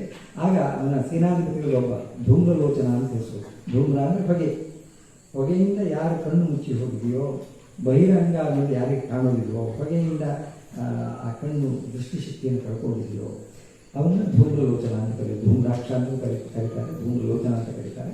ಇಲ್ಲಿ ಧೂಮ್ರಹ, ಧೂಮ್ರನ್ನು ಕೊಂದವರು ಅನ್ನೋ ಅರ್ಥದಲ್ಲಿ ದೇವಿಗಿದೆ. ಅವನನ್ನು ಕಳಿಸ್ತಾನೆ. ಅವನ ಸೈನ್ಯ ಸಮೇತನಾಗಿ ಬರ್ತಾನೆ. ಬಂದು ಅವನು ಮತ್ತೇನು ವಿಷಯದ ಮಾತುಕತೆ ಏನೂ ಇಲ್ಲ. ಅವನು ಕೇಳೋದಿಷ್ಟೇ, ನನ್ನ ರಾಜ ಎಂದು ಬಯಸಿದ್ದಾನೆ, ಅದರಿಂದಾಗಿ ಮತ್ತೇನಿಲ್ಲ. ಯಾಕೆಂದರೆ ಅವನು ತ್ರಿಲೋಕಾಧಿಪತಿ ಆದ್ದರಿಂದ ಅವನ ಮಾತು ನಡೀಬೇಕು, ಆದರೆ ನೀನು ನನ್ನ ಜೊತೆಗೆ ಬಾ. ಆಗ ಅಷ್ಟೆಲ್ಲ ಕೇಳಿದಾಗ ಅವನು ಆಕ್ರಮಣ ಮಾಡಿ ಸಿದ್ಧನಾಗ್ತಾನೆ ಸೈನ್ಯದ ಜೊತೆಗೆ. ಆಕ್ರಮಣ ಮಾಡಿ ಉದ್ಯುಕ್ತರಾಗಿ ಅವನ ಮೈ ಮೇಲೆ ಬಿದ್ದಾಗ ದೇವಿ ಹುಂಕಾರದಿಂದಲೇ ಅವನನ್ನು ಭಸ್ಮ ಮಾಡಿಬಿಡ್ತಾಳೆ. ಯುದ್ಧ ಇಷ್ಟು ಪ್ರಾರಂಭ ಆಗಿಲ್ಲ, ಏನೂ ಆಯುಧ ಪ್ರಯೋಗ ಮಾಡೋದಿಲ್ಲ. ಅವರ ಹುಂಕಾರ ಮಾತಿಂದ ಅವನು ಭಸ್ಮೀಭೂತನಾಗಿರ್ತಾನೆ. ಅಷ್ಟೇ. ಆಮೇಲೆ ಉಳಿದ ಸೈನ್ಯಗಳು ಯುದ್ಧ ಮಾಡಿ ಶುರುವಾಗುತ್ತದೆ. ಸಿಂಹ ಬಹಳ ರೋಷದಿಂದ, ಸಿಂಹ ಮತ್ತು ದೇವಿ ಇಬ್ಬರು ಕೂಡ ಆ ದೇವಿಯ ಕೆಲವು ಅವಳ ಶಸ್ತ್ರ ಆಘಾತಕ್ಕೆ ಅನೇಕ ಜನ ಶತ್ರುಗಳು ಸತ್ತು ಹೋಗ್ತಾರೆ, ರಾಕ್ಷಸರು. ಸಿಂಹ ಯುದ್ಧ ಮಾಡುತ್ತೆ. ಅವ್ರ ಮೇಲೆ ಕೆಲವನ್ನ ತನ್ನ ಪಂಜಗಳಿಂದ, ಕೆಲವೊಂದು ತನ್ನ ಹಲ್ಲಿನಿಂದ, ಕೆಲವನ್ನ ಕಾಲುಗಳಿಂದ, ಹೀಗೆ ಬೇರೆ ಬೇರೆ ಅವಯಗಳಿಂದ ಅನೇಕ ರಾಕ್ಷಸರನ್ನ ಅದು ಸಂಹಾರ ಮಾಡಬೇಕು. ಸಂಹಾರ ಆಗಿದ್ದು ಯುದ್ಧ ನಡೀತಾ ಇದೆ, ಭಯಂಕರವಾಗಿ ಯುದ್ಧ ನಡೆದು ಎಲ್ಲ ರಾಕ್ಷಸ ಸೈನ್ಯರ ಸಮೂಹ ನಾಶವಾದಾಗ ಈ ವಾರ್ತೆ ಶುಂಭ ಮತ್ತು ಶುಂಭನಿಗೆ ತಲುಪುತ್ತೆ. ಆಗ ಶುಂಭ ಯೋಚನೆ ಮಾಡೋದು, ಇಷ್ಟೆಲ್ಲ ದೊಡ್ಡ ಸೈನ್ಯ ಅದು ಹೋಗಲಿ ಸೈನ್ಯ, ಆದರೂ ಕೂಡ ಅದರಿಂದ ಪ್ರಯೋಜನ ಆಗಿಲ್ಲ. ಅದರಿಂದಾಗಿ ಮತ್ತೆ ಅವನ ಸಚಿವರಾಗಿರುವಂತಹ ಈ ಚಂಡಮುಂಡನ ಯಾರು ಈ ಒಂದು ಕೃತ್ಯಕ್ಕೆ ಅಥವಾ ಯಾವ ಈ ಒಂದು ಪ್ರಯತ್ನಕ್ಕೆ ಕಾರಣರಾಗಿದ್ರು ಆ ಕಾರಣರಾದಂಥ ಚಂಡಮುಂಡರನ್ನೇ ಅವನು ಕಳಿಸ್ತಾನೆ. ಧೂಮ್ರಾನ ವಧೆ ಆಗಿಬಿಡುತ್ತೆ, ಧೂಮ್ರೋತನ ವಧೆ ಆಗಿದೆ. ಈಗ ಮುಂದೆ ಅವನು ಕಳಿಸೋದು ಈ ಚಂಡಮುಂಡರನ್ನು. ಇವರಿಬ್ಬರು ಕೂಡ ಅವರು ಕೂಡ ಯುದ್ಧಕ್ಕೆ ಬರ್ತಾರೆ. ಯಾಕೆಂದರೆ ಅವನು ಕೆಲವು ಸ್ಪಷ್ಟವಾಗಿರುವ ಮಾತುಗಳನ್ನು ಹೇಳ್ತಾನೆ. ಅವನು ಯಕ್ಷ ಇರ್ಬೋದು, ಗಂಧರ್ವ ಇರ್ಬೋದು, ದೇವತೆ ಇರ್ಬೋದು, ಯಾರೇ ಇದ್ರೂ ಕೂಡ ಅವಳ ಪರವಾಗಿ ಯುದ್ಧ ಮಾಡಿದರೆ ನಿರ್ದಾಕ್ಷಿಣ್ಯವಾಗಿ ಅವರ ತಲೆಯನ್ನು ಕತ್ತರಿಸಿ ಅವಳನ್ನು ಮತ್ತು ಸಿಂಹವನ್ನು ಅದೆರಡನ್ನೂ ಕೂಡ ಯುದ್ಧ ಮಾಡಿ ಗೆದ್ದು ಅವಳನ್ನು ಕರ್ಕೊಂಡು ಬರಬೇಕು ಅನ್ನೋಂಥ ಮಾತನ್ನು ಆಜ್ಞಾಪಿಸ್ತಾನೆ ಶುಂಭ. ಅದನ್ನು ಕೇಳಿ ಅವರಿಬ್ಬರು ಕೂಡ ಮುಂದೆ ಚಂಡಮುಂಡರು ಇಬ್ಬರು ಕೂಡ ಯುದ್ಧಕ್ಕೆ ಬರ್ತಾರೆ ತಮ್ಮ ಸೈನ್ಯದ ಜೊತೆಗೆ ಅನ್ನೋದು ಮುಂದಿನ ಕಥೆ ಆಗಿದೆ. ಚಂಡಮುಂಡ ಹಾಡುತ್ತೆ ಅಂತ ಆಕೆ ಹೆಸರು. ಹೀಗೆ ಇಲ್ಲಿ ಆಗುವಾಗ ಇದು ಮುಖ್ಯವಾಗಿದ್ದ ನಾನು ಮೊದಲು ಹೇಳಿದಾಗೆ ಒಂದು ದೇವಿಯ ಮೊದಲನೆಯ ಸ್ವರೂಪ ಮಹಾವಿಷ್ಣುವಿನ ಶರೀರದಿಂದ ಉತ್ಪನ್ನವಾದವರು, ಎರಡನೆಯದು ಸಕಲ ದೇವತೆಗಳ ತೇಜಸ್ಸಿಂದ ಉತ್ಪತ್ತಿ ಆವಿರ್ಭಾವ ಎರಡನೇದಾಗುತ್ತೆ, ಮೂರನೆಯದು ಭೂಮಿ ಜಾತರಾಗ್ತಾರೆ ಅವರು ಶೈಲಜ ಅಂತ ಸ್ಪಷ್ಟವಾಗಿರುವುದರಿಂದ ಗಿರಿಪರ್ವತದಿಂದ ಅಂದರೆ ಪರ್ವತದಿಂದ ಹುಟ್ಟಿದವರು ಶೈಲಜಾತೆ ಆ ರೂಪ. ಈ ರೂಪ ನಮಗೆ ತುಂಬ ಹತ್ತಿರವಾಗಿರುವಂಥದ್ದು. ಇದು ಬೇಕು. ಯಾಕೆಂದರೆ ಇವಾಗ ನೋಡಿ ನಾನು ಹೇಳಿದೆ, ಒಂದು ಕೋಪ ಮತ್ತೊಂದು ಛೇದ, ಇನ್ನೊಂದು ಭೇದನ ಮಾಡೋದು, ಪರಸ್ಪರ ಜಗಳ ಬಲವಾಗಿ ಮಾಡಿ ಛೇದನವನ್ನು ತೋರಿಸೋದು, ಇದು ಎರಡು ಕೂಡ ಇರಬಾರ್ದು ಅಂತ ಕೊಡೋದು ನಮ್ಮಲ್ಲಿ.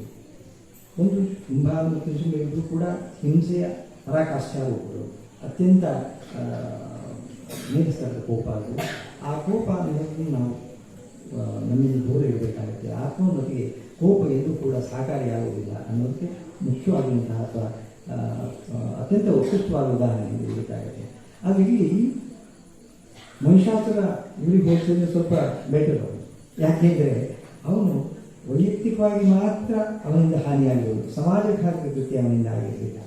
ಆದರೆ ಇವರು ಹಾಗಲ್ಲ. ಶುಂಭ ನಿಶುಂಭರು ಸ್ವತಃ ತಮ್ಮ ವ್ಯಕ್ತಿತ್ವವನ್ನು ಹಾಳು ಮಾಡಿಕೊಡ್ತಾರೆ, ಸಮಾಜಘಾತಕ ಕೃತ್ಯವನ್ನು ಕೂಡ. ಯಾಕೆಂದರೆ ಯಜ್ಞ ಭಾಗವನ್ನು ದೇವತೆಗಳಿಗೆ ಅಂತ ನಾವೇನು ಅರ್ಪಿಸ್ತೇವೆ ಆ ಹವ್ಯವನ್ನು ಬಲಾತ್ಕಾರವಾಗಿ ಅವರು ಸ್ವೀಕಾರ ಮಾಡ್ತಾ ಇತ್ತು ಅನ್ನುವಂಥ ಆಕ್ಷೇಪವನ್ನು ಮೊದಲಿಗೆ ಆ ದೇವತೆಗಳು ಅವರ ಹತ್ರ ನಿವೇದನೆ ಮಾಡುವಾಗ ಯಜ್ಞ ಭಾಗವನ್ನು ಕೂಡ ಬಲಾತ್ಕಾರದಿಂದ ಪಡಿತಾ ಇದ್ದಾರೆ.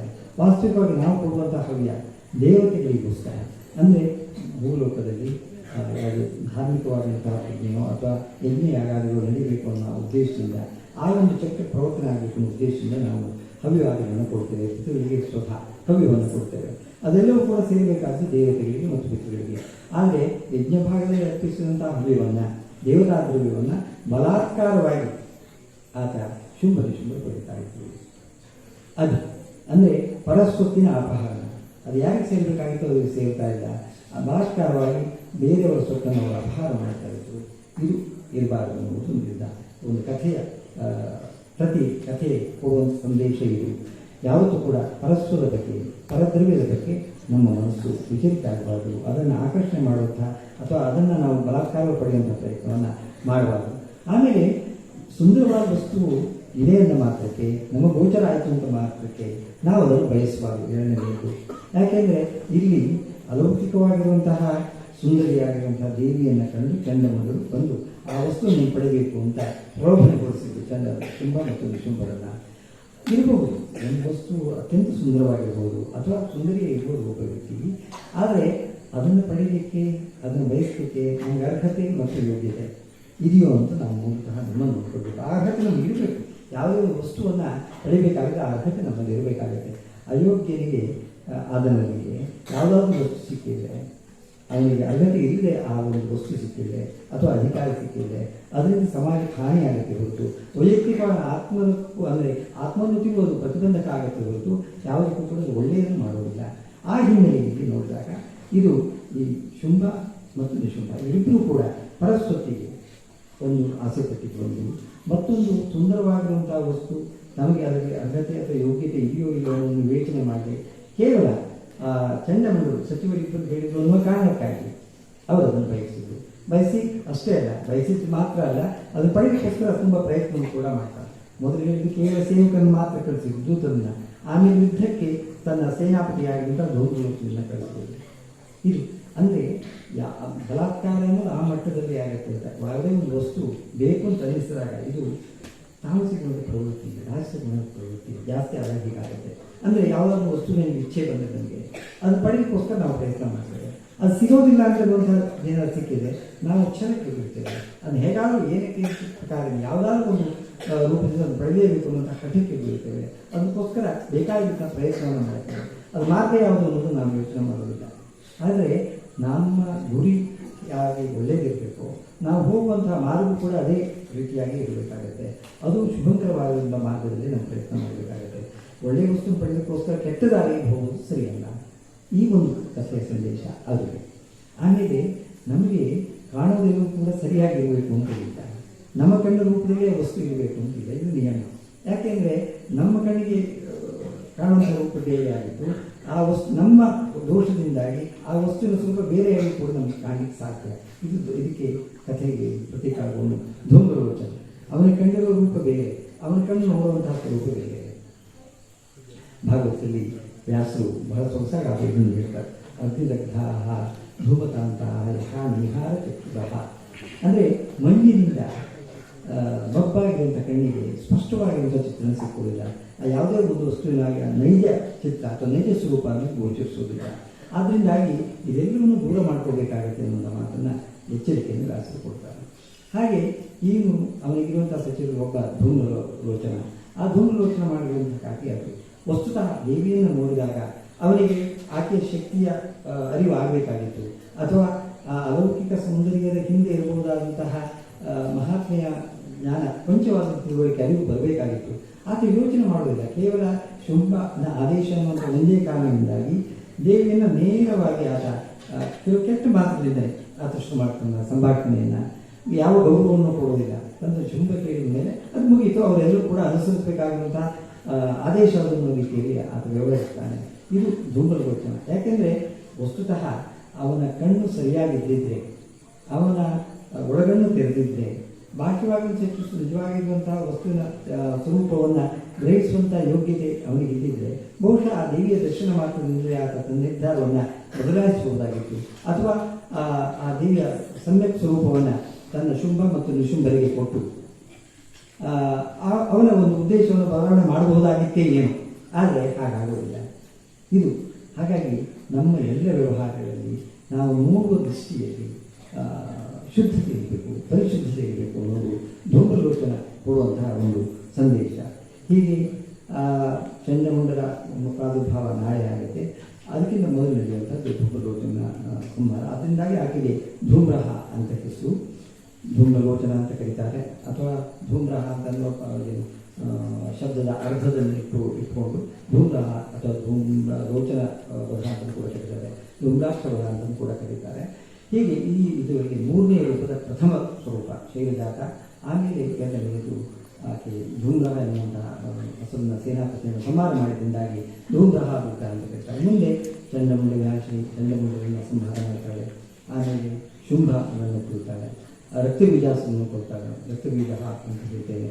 ಆಮೇಲೆ ಶುಂಭನನ್ನು ಕೊಡ್ತಾಳೆ, ಆಮೇಲೆ ಶುಂಭನನ್ನು ಕೊಡ್ತಾಳೆ. ಹೀಗೆ ಎಲ್ಲರೂ ಕೂಡ ಮುಂದೆ ಯುದ್ಧದ ಪ್ರಸಕ್ತಿಯಲ್ಲಿ ಮುಂದೆ ಬರೋದು. ಇನ್ಯಾವುದು ಕೂಡ ವಿಶೇಷವಾಗಿನ ಕಥೆ ಇಲ್ಲ.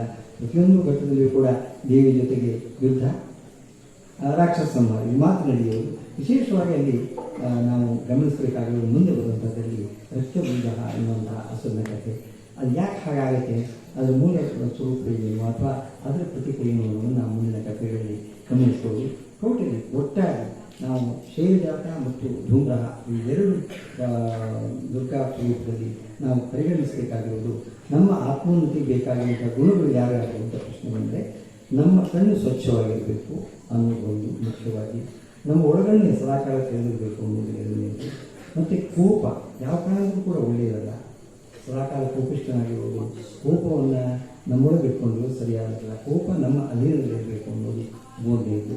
ಆಮೇಲೆ ಯಾವತ್ತೂ ಕೂಡ ಜಗಳವನ್ನು ಮಾಡಲಿಕ್ಕೆ ಅಥವಾ ಇನ್ನೊಬ್ಬರ ಚಾಡಿ ಮಾತನ್ನು ಕೇಳಬಾರದು. ಇಲ್ಲಿ ಆಗಿರೋದು ಚಾಡಿ ಮಾತು. ಯಾಕೆಂದರೆ ಯಾವಾಗ ಚಂಡಮುಂಡರು ದೇವಿಯನ್ನು ನೋಡಿದರು ಆಗ ಉಂಟಾಗಿರುವಂತಹ ಚಾಡಿ ಮಾತು. ಅವಳು ನೋಡಿ ಅಪೂರ್ವವಾಗಿರುವಂತಹ ಚೆಲುವಿನ ಖನಿ ಇವಳು ನಮ್ಮ ಸಿಕ್ಕಿದರೆ ಯಾರ ಹತ್ರ ಇರಬೇಕು ಅಂತ ಹೋಗಿ ದುಷ್ಟ ಬುದ್ಧಿಯಿಂದ ಅವರಲ್ಲಿ ಆ ವಾರ್ತೆಯನ್ನು ಅವರಿಗೆ ಹೇಳಿ ಅವನನ್ನು ಪ್ರಚೋದಿಸ್ತಾ ಇಲ್ವಾ.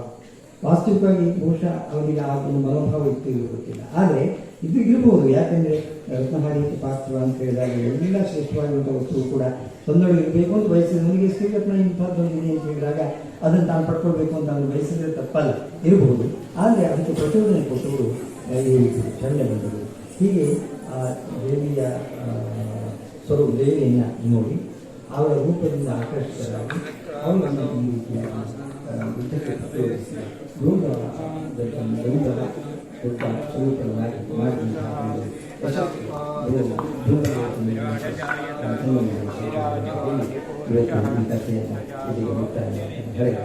ಹರೇ ರಾಮ.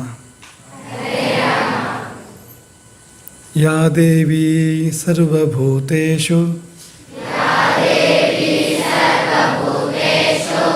ವಿಷ್ಣುಮಾಯಾ ಇತಿ ಶಬ್ದಿತಾ ನಮಸ್ತಸ್ಯೈ ನಮಸ್ತಸ್ಯೈ ನಮಸ್ತಸ್ಯೈ ನಮೋ ನಮಃ.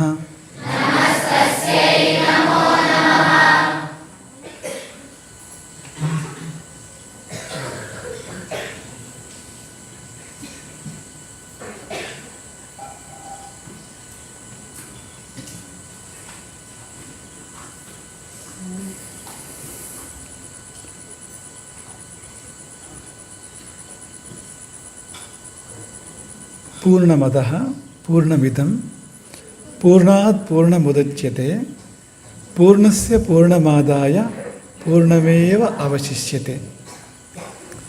ಕೇಳಿದಿರಿ. ಪೂರ್ಣಮದಃ ಅಂದರೆ ಅದು ಪೂರ್ಣ. ಈ ಕನ್ನಡದ ಅದು ಶಬ್ದ ಇದೆಯಲ್ಲ, ಸಂಸ್ಕೃತದ ಅಧಃ ಎನ್ನುವ ಶಬ್ದದಿಂದ ಬಂದಿದೆ. ಅದು ಅಧಃ ಅಂದರೆ ಅದು ಪೂರ್ಣ. ಪೂರ್ಣಮಿದಂ ಕನ್ನಡದ ಇದು ಶಬ್ದ ಸಂಸ್ಕೃತದ ಇದಂ ಶಬ್ದದಿಂದ ಬಂದಿದೆ. ಹಾಗಾಗಿ ಪೂರ್ಣಮಿದಂ ಅಂದರೆ ಇದು ಪೂರ್ಣ, ಅದು ಪೂರ್ಣ, ಇದು ಪೂರ್ಣ. ಅದು ಅಂದರೆ ಯಾವುದು ಹೇಳಿ? ಅದು ಇದು ಅಂದರೆ ಯಾವುದೇ ಅದು? ಅದು ಪೂರ್ಣ, ಇದು ಪೂರ್ಣ. ಅದು ಅಂದರೆ ದೇವರು, ಪರಮಾತ್ಮ. ಪರಮಾತ್ಮ ಪೂರ್ಣ, ಇದು ಪೂರ್ಣ. ಈ ಲೋಕ, ಈ ಜಗತ್ತು, ಈ ಸೃಷ್ಟಿ ಅದು ಪೂರ್ಣ. ಸೃಷ್ಟಿಯಲ್ಲಿ ಕೊರತೆ ಇದೆಯಾ? ಪರಿಪೂರ್ಣ ಅಲ್ವಾ ಸೃಷ್ಟಿ? ಹಾಗೆ ಸೃಷ್ಟಿಕರ್ತ ಕೂಡ, ಸೃಷ್ಟಿ ಮಾಡಿದ ಪರಮಾತ್ಮ ಕೂಡ ಪರಿಪೂರ್ಣ ಅಲ್ವಾ? ಕೊರತೆ ಇದೆಯಾ ಅವನಲ್ಲೇನಾದರೂ? ಅದು ಪೂರ್ಣ, ಇದು ಪೂರ್ಣ. ಪೂರ್ಣಾತ್ ಪೂರ್ಣ ಮುದಚ್ಯತೆ, ಪೂರ್ಣದಿಂದ ಪೂರ್ಣ ಹೊರಗೆ ಬಂದಿದೆ. ಒಂದು ಪೂರ್ಣದಿಂದ ಇನ್ನೊಂದು ಪೂರ್ಣ ಹೊರಗೆ ಬಂದಿದೆ. ಅಂದರೆ ಪರಮಾತ್ಮನೆಂಬ ಪೂರ್ಣದಿಂದ ಈ ಸೃಷ್ಟಿ ಎಂಬ ಪೂರ್ಣ ಹೊರಗೆ ಬಂದಿದೆ. ಸಾಮಾನ್ಯವಾಗಿ ಏನಾಗುತ್ತೆ ಲೋಕದಲ್ಲಿ ಅಂದರೆ, ಒಂದು ಪೂರ್ಣದಿಂದ ಮತ್ತೊಂದು ಪೂರ್ಣವನ್ನು ಹೊರಗೆ ತೆಗೆದರೆ ಹಿಂದಿನದ್ದು ಅರ್ಧ ಆಗಿಬಿಡುತ್ತೆ ಅಥವಾ ಶೂನ್ಯ ಆಗಿಬಿಡುತ್ತೆ. ಉದಾಹರಣೆಗೆ 9 ಅಂತ ಅಂದ್ಕೊಳ್ಳಿ ನೀವು. 9ರಿಂದ 9 ತೆಗೆದ್ರೆ ಏನಾಗುತ್ತೆ? 0, ಶೂನ್ಯ. ಶೂನ್ಯ ಉಳಿಯುತ್ತೆ ಅಲ್ವಾ? ಇಲ್ಲಿ ಮಾತ್ರ ಹಾಗಲ್ಲ. ಪೂರ್ಣ ಪರಮಾತ್ಮನಿಂದ ಪೂರ್ಣ ಜಗತ್ತು ಹೊರಗೆ ಬಂದರೂ ಕೂಡ ಆ ಪರಮಾತ್ಮ ಇದ್ದಾನಲ್ಲ, ಅವನು ಈಗಲೂ ಪೂರ್ಣನಾಗೇ ಇದ್ದಾನೆ. ಆ ಪೂರ್ಣತೆಗೆ ಏನೂ ವ್ಯತ್ಯಾಸ ಬಂದಿಲ್ಲ, ಕೊರತೆ ಬಂದಿಲ್ಲ. ಹಾಗಾಗಿ ಪೂರ್ಣಸ್ಯ ಪೂರ್ಣಮಾದಾಯ ಪೂರ್ಣಮೇವ ಅವಶಿಷ್ಯತೆ. ಪೂರ್ಣವೇ ಉಳಿಯಿತು. ಪೂರ್ಣದಿಂದ ಪೂರ್ಣವನ್ನು ಹೊರಗೆ ತೆಗೆದರೂ ಕೂಡ ಉಳಿದಿದ್ದು ಪೂರ್ಣವೇ. ಇದು ಮನಸ್ಸಲ್ಲಿ ಇಟ್ಕೊಳ್ಳಿ. ಆಮೇಲೆ ಈ ಶೈಲಜಾ ದುರ್ಗೆ ಬಗ್ಗೆ ಸ್ವಲ್ಪ ನೋಡೋಣ. ಇದರಲ್ಲಿ ಒಂದು ಸಂಗತಿಯನ್ನು, ಕೆಲವು ಭಾಗ ಶರ್ಮರು ನಮಗೆ ಈಗಾಗಲೇ ಕಥೆ ಹೇಳಿದ್ದಾರೆ, ಕೆಲವು ಭಾಗ ಮುಂದೆ ಬರಲಿಕ್ಕಿರೋಂಥದ್ದು, ಅದು ಸೇರಿಸಿ ಒಂದು ವಿಷಯ ತಗೊಳ್ತಾ ಇರ್ತಕ್ಕಂಥದ್ದು. ಶರ್ಮರು ಇವತ್ತು ನಿಮಗಾಗಲೇ ಹೇಳಿರ್ತಾರೆ, ಶುಂಭನಿಶುಂಭರಿಂದ ಪರಿಪೀಡಿತರಾದ ದೇವತೆಗಳು ಜಾಹ್ನವಿ ತೀರದಲ್ಲಿ, ಹಿಮಾಲಯದ ಪರಿಸರದಲ್ಲಿ ದೇವಿಯನ್ನು ಕುರಿತು ಪ್ರಾರ್ಥನೆ ಮಾಡಿದರು. ಆ ಸಮಯದಲ್ಲಿ ಪಾರ್ವತಿ ಸ್ನಾನಕ್ಕೆ ಬರ್ತಾಳೆ ಅಲ್ವಾ? ಪಾರ್ವತಿ ದೇವಿ ಸ್ನಾನಕ್ಕೆ ಬರ್ತಾಳೆ. ಪಾರ್ವತಿ ಪ್ರಶ್ನೆ ಕೇಳ್ತಾಳೆ ದೇವತೆಗಳನ್ನು, ನೀವು ಯಾರು ಸ್ತೋತ್ರ ಮಾಡ್ತಾ ಇದ್ದೀರಿ? ಸ್ತೋತ್ರ ಮಾಡ್ತಾ ಇದ್ದಾರೆ ದೇವತೆಗಳು, ಪ್ರಾರ್ಥನೆ ಮಾಡ್ತಾ ಇದ್ದಾರೆ, ಸ್ತೋತ್ರ ಮಾಡ್ತಾ ಇದ್ದಾರೆ. ಯಾರು ಸ್ತೋತ್ರ ಮಾಡ್ತಾ ಇದ್ದೀರಿ, ಯಾರು ಪ್ರಾರ್ಥನೆ ಮಾಡ್ತಾ ಇದ್ದೀರಿ ಅಂತ ಪಾರ್ವತಿ ಕೇಳಿದಾಗ, ಪಾರ್ವತಿಯ ಒಳಗಿನಿಂದ ದೇವಿಯೊಬ್ಬಳು ಹೊರಗೆ ಬಂದು ದೇವತೆಗಳ ಮುಂದೆ ಪ್ರಕಟವಾಗಿ ಇವರು ನನ್ನ ಸ್ತೋತ್ರ ಮಾಡ್ತಾ ಇದ್ದಾರೆ ಎಂಬುದಾಗಿ ಹೇಳಿದರು. ಕೇಳಿದಿರಲ್ವಾ ಈ ಕಥೆಯನ್ನು? ಹಿಮಾಲಯದ ಪರಿಸರ, ಗಂಗಾ ತೀರದಲ್ಲಿ ದೇವತೆಗಳು ಸ್ತೋತ್ರ ಮಾಡ್ತಾ ಪ್ರಾರ್ಥನೆ ಮಾಡ್ತಾ ಇದ್ದಾಗ ಪಾರ್ವತಿಯ ಪ್ರಶ್ನೆ, ಯಾರು ಸ್ತೋತ್ರ ಮಾಡ್ತಾ ಇದ್ದೀರಿ ನೀವು ಎಂಬುದಾಗಿ. ಉತ್ತರ ಬಂದಿದ್ದು ಅವಳ ಒಳಗಿಂದ. ಅವಳ ಒಳಗಿನಿಂದ ಅಂಬಿಕೆ ಹೊರಗೆ ಬಂದು ನನ್ನ ಸ್ತೋತ್ರವನ್ನು ಮಾಡ್ತಾ ಇದ್ದಾರೆ ಇವರೆಲ್ಲರೂ ಕೂಡ ಎಂಬುದಾಗಿ ಉತ್ತರ ಕೊಡ್ತಾಳೆ. ಹೊರಗೆ ಬಂದವಳು ಕೌಶಿಕಿ. ಯಾಕೆ? ಈ ಶರೀರ ಕೋಶದಿಂದ ಹೊರಗೆ ಬಂದವಳು ಕೌಶಿಕಿ. ಶರೀರ ಕೋಶಾದ್ಯಂತಸ್ಯಾಹ, ಪಾರ್ವತಿಯ ಶರೀರವೆಂಬ ಕೋಶದಿಂದ ಹೊರಗೆ ಬಂದಿದ್ದರಿಂದ. ಕೋಶ ಅಂದರೆ ಈಗ ನೀವು ಕತ್ತಿ ಮತ್ತು ಒರೆ ಕೇಳಿದಿರಲ್ವಾ? ಒರೆಯಿಂದ ಕತ್ತಿಯನ್ನು ಹೊರ ಸೆಳೆದ ಅಂತ ಕೇಳಿದಿರಲ್ವಾ? ಒರೆ ಅಂದರೆ ಏನು? ಕೋಶ. ಕೋಶ ಅಂದರೆ ಒಂದು ಚೀಲ ಇದ್ದಾಗೆ ಅಂತ, ಆ ಶಬ್ದಕ್ಕೆ ಅರ್ಥ ಹಾಗೆ ಅಂತ. ಯಾವುದ್ರಲ್ಲಿ ನಾವು ಇಡ್ತೇವೆ ಒಂದು ವಸ್ತುವನ್ನು, ಅದು ಕೋಶ. ಹಾಗೆ ಪಾರ್ವತಿ ಒರೆ ಇದ್ದ ಹಾಗೆ, ಅಂಬಿಕೆ ಖಡ್ಗ ಇದ್ದ ಹಾಗೆ ಅಲ್ಲಿಂದ ಹೊರಗೆ ಬಂದಳು ಇವಳು ಕೌಶಿಕಿ. ಪಾರ್ವತಿಯ ಒಳಗಿನಿಂದ ಅಂಬಿಕೆ ಕೌಶಿಕಿ ಯಾವಾಗ ಹೊರಗೆ ಬಂದಳೋ ಆಗ ಪಾರ್ವತಿ ಕಪ್ಪಾಗ್ತಾಳೆ. ತಸ್ಯಾಂ ವಿನಿರ್ಗತಾಯ ಅಂತೂ ಕೃಷ್ಣಾಭೂ ಸಾಪಿ ಪಾರ್ವತಿ. ಯಾವಾಗ ಕೌಶಿಕಿ ಅಥವಾ ಅಂಬಿಕೆ ಪಾರ್ವತಿಯ ಒಳಗಿಂದ ಹೊರಗೆ ಬರ್ತಾಳೆ, ಹೊರಗೆ ಬಂದ ಬಳಿಕ ಪಾರ್ವತಿ ಕಪ್ಪಾಗ್ತಾಳೆ. ಆಗ ಅವಳನ್ನು ಕಾಲಿಕಾ ಎಂದು ಕರೆದರು, ಕಾಳಿ ಎಂದು ಕರೆದರು. ಪಾರ್ವತಿ ಕಾಳಿಯಾಗಿದ್ದು ಹೇಗೆ ಅಂದರೆ ಹೀಗೆ ಅಂತ. ಅವಳ ಒಳಗಿನಿಂದ ಕೌಶಿಕಿ ಹೊರಗೆ ಬಂದಾಗ ಆಕೆ ಕಾಳಿಕೆ ಆಗ್ತಾಳೆ. ಅದು ಕೌಶಿಕಿ ಮತ್ತು ಕಾಳಿಕಾ. ಇಷ್ಟ ಆಯ್ತಾ? ಇಲ್ಲಿಂದ ಮುಂದೆ ಇನ್ನೊಂದು ಸಂದರ್ಭ ಬರುತ್ತೆ. ಆ ಕಥೆಯನ್ನು ಬಂದಿಲ್ಲ, ಮುಂದೊಂದು ಸಂದರ್ಭ ಬರುತ್ತೆ. ಶುಂಭ ನಿಶುಂಭರ ಪರವಾಗಿ ಚಂಡಮುಂಡರು ಬರ್ತಾರೆ ದೇವಿಯ ಬಳಿಗೆ. ಏನು ಉದ್ದೇಶ? ದೇವಿಯನ್ನು ಎತ್ಕೊಂಡು ಹೋಗ್ಬೇಕು ಅಂತ. ಶುಂಭ ನಿಶುಂಭರಿಗೆ ಸಲ್ಲಿಸಬೇಕು ದೇವಿಯನ್ನು. ಅವರಿಗೊಂದು ಹುಚ್ಚು ಭ್ರಮೆ, ದೇವಿಯನ್ನು ವರಿಸಬೇಕು ಅಂತ. ಹಾಗಾಗಿ ಚಂಡಮುಂಡರು ಅವರು ಪರವಾಗಿ ಬಂದಿದ್ದರು. ಚಂಡಮುಂಡರು ಯಾವಾಗ ದೇವಿಯನ್ನು ಎತ್ಕೊಂಡು ಹೋಗೋದಕ್ಕೆ ಮುಂದಾಗ್ತಾರೆ, ಸಮಾಧಾತು ಮುದ್ಯಮಂ ಚಕ್ರುಹು ಉದ್ಯತ, ಆಕೆಯನ್ನು ಅಪಹರಿಸಲಿಕ್ಕೆ, ಆಕೆಯನ್ನು ಎತ್ತಿ ಕೊಂಡೊಯ್ಯಲಿಕ್ಕೆ ಮುಂದಾಗ್ತಾರೆ, ಪ್ರಯತ್ನ ಮಾಡ್ತಾರೆ. ಆಗ ಕೋಪ ಬಂತು ದೇವಿಗೆ. ಬರಬೇಕು ಬೇಡ? ಆಗಲೂ ಬರೆದಿದ್ರೆ ಯಾವಾಗ ಬರೋದು ಅದು ಕೋಪ? ಅದು ತತಃ ಕೋಪಂ ಚಕಾರ ಉಚ್ಚೈಹಿ ಅಂಬಿಕಾ ತಾನರೀನ್ ಪ್ರತಿ. ದೊಡ್ಡ ಕೋಪ ಬಂತು, ಸಣ್ಣ ಪುಟ್ಟ ಕೋಪ ಅಲ್ಲ, ಭಾರಿ ಕೋಪ ಬಂತು. ಕೋಪದಿಂದ ಅವಳ ಮುಖ ಕಪ್ಪಾಯಿತು.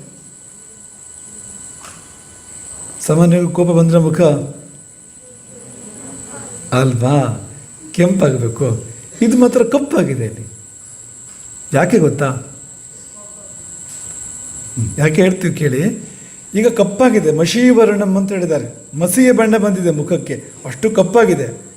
ಅಂತಹ ಕಪ್ಪು ಮುಖದಿಂದ ಇಲ್ಲಿ ಹುಬ್ಬು ಗಂಟಿಕ್ಕಿದಳು ದೇವಿ. ಆ ಹುಬ್ಬುಗಳ ಮಧ್ಯದಿಂದ, ಹಣೆಯಿಂದ ಗಾಳಿ ಹೊರಗೆ ಬಂದಳು. ಭೃಗುಟಿ ಕುಟಿಲಾ ತಸ್ಯಾಹ ಲಲಾಟ ಫಲಕಾದೃತಂ. ಹುಬ್ಬು ಗಂಟಿಕ್ಕಿದ ಹಣೆಯಿಂದ, ದೇವಿಯ ಹುಬ್ಬು ಗಂಟಿಕ್ಕಿದ ಹಣೆಯಿಂದ ಹೊರಗೆ ಬಂದಿದ್ದು ಯಾರು ಅಂದರೆ ಕಾಳಿ. ಕರಾಳವದನ. ಕರಾಳವದನ ಅಂದರೆ ಚಂದ್ರಮುಖಿ ಅಂತಾರೋ ಅರ್ಥ. ಭಯಾನಕವಾದ ಮುಖ ಉಳ್ಳವಳು, ಭಯ ಹುಟ್ಟಿಸುವ ಮುಖ ಉಳ್ಳವಳು. ಕರಾಳವದನ ವಿನಿಷ್ಕ್ರಾಂತ ಹೊರಗೆ ಬಂದಳು. ಅಸಿ ಪಾಶಿನಿ, ಒಂದು ಕೈಯಲ್ಲಿ ಕತ್ತಿ, ಇನ್ನೊಂದು ಕೈಯಲ್ಲಿ ಪಾಶ. ವಿಚಿತ್ರ ಖಟ್ವಾಂಗಧರ. ಖಟ್ವಾಂಗ ಎಂಬ ಒಂದು ಆಯುಧ, ವಿಚಿತ್ರವಾಗಿದೆ ಅದು. ಆ ಆಯುಧವನ್ನು ಧಾರಣೆ ಮಾಡಿದ್ದಾಳೆ. ಒಂದು ಒಳ್ಳೆ ಮಾಲೆ ಹಾಕ್ಕೊಂಡಿದ್ದಾಳೆ ಕೊರಳಿಗೆ. ಮಾಲೆ ಏನು? ವೈಜಯಂತಿ ಮಾಲೆ, ಕಮಲದ ಮಾಲೆ. ನರಮಾಲಾ ವಿಭೂಷಣ, ರುಂಡಗಳ ಮಾಲೆ ಅವಳು ಕೊರಳಲ್ಲಿ. ದ್ವೀಪ ಚರ್ಮ ಪರಿಧಾನ, ಹುಲಿಯ ಚರ್ಮವನ್ನು ಉಟ್ಕೊಂಡಿದ್ದಾಳೆ. ಆಕೆ ಒಳ್ಳೆ ಪಟ್ಟ ಸೀರೆ ಉಟ್ಕೊಂಡು ಬಂದಿಲ್ಲ ಯುದ್ಧಕ್ಕೆ ಬರಬೇಕಾದ್ರೆ.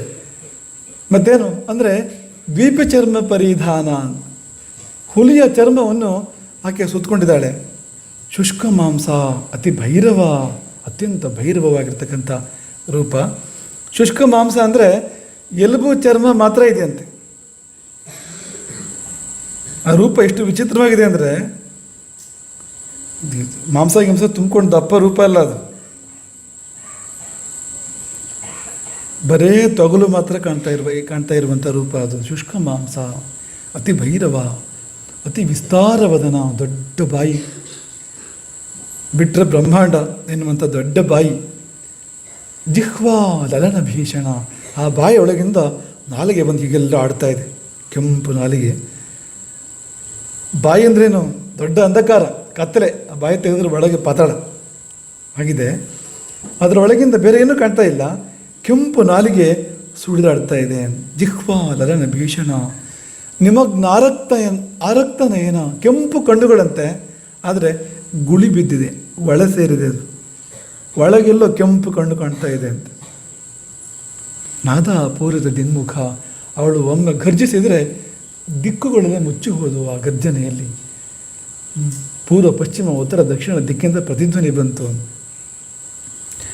ಈಗ ಏನು ಮಾಡಿದ್ಲು ಅನ್ನೋದು ಭಾರಿ ದೊಡ್ಡ ಕತೆ. ಅವರು ಶರ್ಮರು ಹೇಳ್ತಾರೆ ಮುಂದೆ ನಮಗೆ ಆ ಕಥೆಯನ್ನು. ಹೀಗೆಲ್ಲ ಇದ್ದಾಳೆ ಅಂತಂದರೆ ಮತ್ತೆ ಏನು ಮಾಡಿದ್ರೆ ಅಂತ ಹೇಳ್ಬೇಕಾ ಬೇರೆ ನಿಮಗೆ? ಅವಳು ಯುದ್ಧ ಎಲ್ಲ ಭಾಳ ಸಿಂಪಲ್ ಅಂತೆ. ಯುದ್ಧ ಅಂದರೆ ಏನು? ಆನೆಗಳಿವೆ, ತೆಗೆದು ಬಾಯಿ ಹಾಕ್ಕೊಳ್ಳೋದು. ಆನೆಗಳನ್ನು, ಅದು ರಾಕ್ಷಸರ ಆನೆಗಳನ್ನು, ಆನೆ ಜೊತೆಗೆ ಯುದ್ಧ ಮಾಡೋದೆಲ್ಲ ಏನಿಲ್ಲ, ತೆಗೆದು ಒಂದೊಂದೇ ಬಾಯಿ ಹಾಕ್ಕೊಳ್ತಾ ಹೋದರೆ ಅದೇ ಯುದ್ಧ ಅವಳದ್ದು ಅಂತ. ಅಂಥವಳು ಅಂತ. ಹಾಗಾಗಿ ಅಂಥ ಕಾಳಿ ಅಂಬಿಕೆಯ ಹಣೆಯಿಂದ ಹೊರಗೆ ಬರ್ತಾಳೆ. ಈಗ ಮದ್ದಿನ ಕಥೆಯಲ್ಲಿ ಏನು ಬಂದಿತ್ತು? ಕಾಳಿಯ ಒಳಗಿನಿಂದ ಪಾರ್ವತಿಯ ಒಳಗಿನಿಂದ ಅಂಬಿಕೆ ಕೌಶಿಕಿಯ ಹೊರಗೆ ಬಂದಿದ್ದು ನಾವು ಮೊದಲು ಕೇಳಿದ್ವಲ್ಲ, ಅದೇ ಅಂಬಿಕೆಯ ಹಣೆಯಿಂದ ಅವಳ ಒಳಗಿನಿಂದ ಮತ್ತೆ ಕಾಳಿ ಹೊರಗೆ ಬರ್ತಾಳೆ. ಏನಪ್ಪ ಆಟ ಇದು? ಆಯಿತು. ಇನ್ನು ಕೊನೆಯಲ್ಲಿ ಯುದ್ಧ ಮುಗಿತಾ ಬಂದಿದೆ.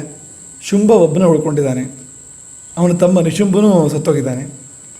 ಆಮೇಲೆ ಚಂಡ ಮುಂಡ ರಕ್ತಬೀಜ ಎಲ್ಲ ಮಡ್ದಿದ್ದಾರೆ.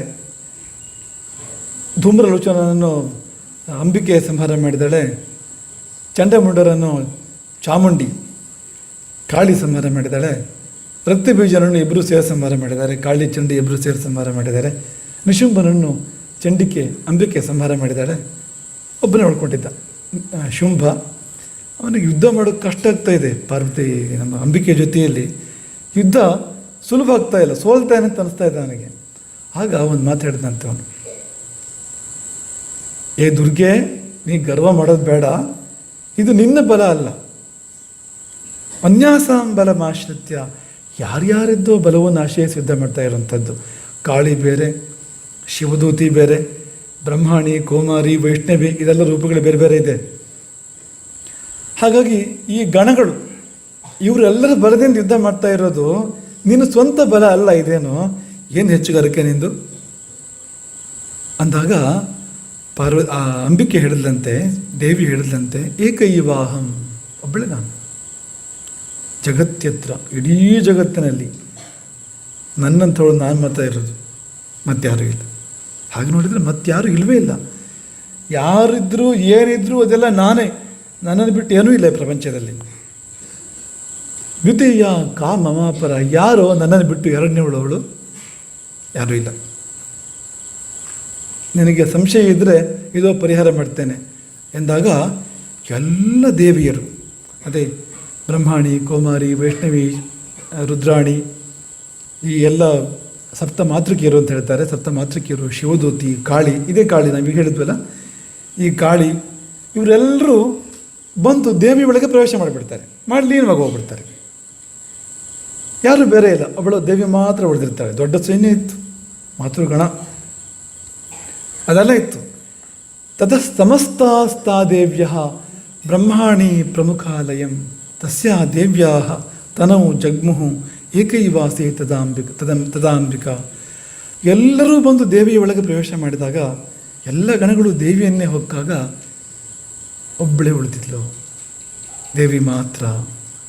ಆಮೇಲೆ ಹೇಳ್ತಾಳೆ, ನಾನೇ ಅದು ನಿನ್ನ ಕಣ್ಣಿಗೆ ಹಾಕಿ ಕಂಡಿದ್ದಷ್ಟೇ, 100,000 ರೂಪದಿಂದ ನಾನೇ ಯುದ್ಧ ಮಾಡ್ತಾ ಇದ್ದಿದ್ದು. ಈಗ ನಾನು ಒಬ್ಬಳೇ ಉಳ್ಕೊಂಡಿದ್ದೇನೆ, ತೋರಿಸು ನನ್ನ ಪರಾಕ್ರಮವನ್ನು, ತೋರಿಸು ನನ್ನ ಸಾಮರ್ಥ್ಯವನ್ನು ಎಂಬುದಾಗಿ ಶುಂಭನನ್ನು ಯುದ್ಧಕ್ಕೆ ಕರೀತಾಳೆ. ಈ 3 ಸನ್ನಿವೇಶಗಳು ಈಗ ಮತ್ತೆ ನೆನಪು ಮಾಡ್ಕೊಳ್ಳಿ. ಪೂರ್ಣಮದಃ ಪೂರ್ಣಮಿದಂ ಪೂರ್ಣಾತ್ ಪೂರ್ಣಮುದಚ್ಯತೆ ಪೂರ್ಣಸ್ಯ ಪೂರ್ಣಮಾದಾಯ ಪೂರ್ಣಮೇವ ಅವಶಿಷ್ಯತೆ. ಸರಿ ಇದೆ ಅಲ್ವಾ? ಇದಕ್ಕೆ ಈ ಸನ್ನಿವೇಶಕ್ಕೆ ಸರಿ ಇದೆ ಅಲ್ವಾ? ಪಾರ್ವತಿಯೂ ಪೂರ್ಣ, ಕೌಶಿಕೆಯೂ ಪೂರ್ಣ.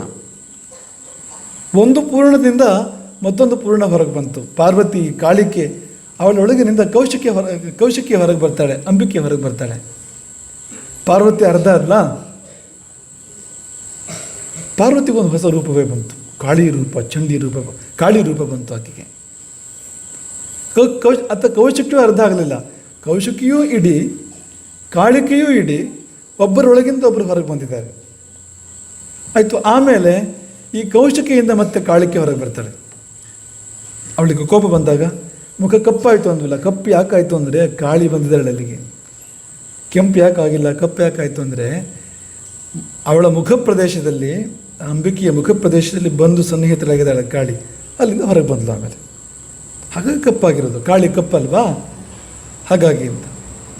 ಆಮೇಲೆ ನೋಡಿದರೆ ಇವರೆಲ್ಲರೂ, ಕಾಳಿ ಕೂಡ ಮತ್ತೆ ಒಳಗೆ ಬಂದು ಸೇರ್ಕೋತಾರೆ ದೇವಿ ಒಳಗೆ. ಹಿಂದಕ್ಕೆ ಏನಾಗಿದೆ ಅಂದರೆ ಅವಳ ಉಸಿರಿನಿಂದ, ಶರಣರು ಅದನ್ನು ವಿವರಣೆ ಮಾಡಿದ್ದಾರೆ, ಅವಳ ನಿಶ್ವಾಸ ಹೊರಗೆ ಬರುವ ಉಸಿರಿನಿಂದ ಎಲ್ಲ ದೇವಿಯರು ಹುಟ್ಟಿದರಂತೆ. 100,000, 1,000, ಲಕ್ಷಾಂತರ, ಕೋಟ್ಯಂತರ ದೇವಿಯರು ಹುಟ್ಟಿದರಂತೆ. ಪೂರ್ಣ ಮುದಚ್ಯತೆ, ಪೂರ್ಣದಿಂದ ಪೂರ್ಣ ಹೊರಗೆ ಬಂತು.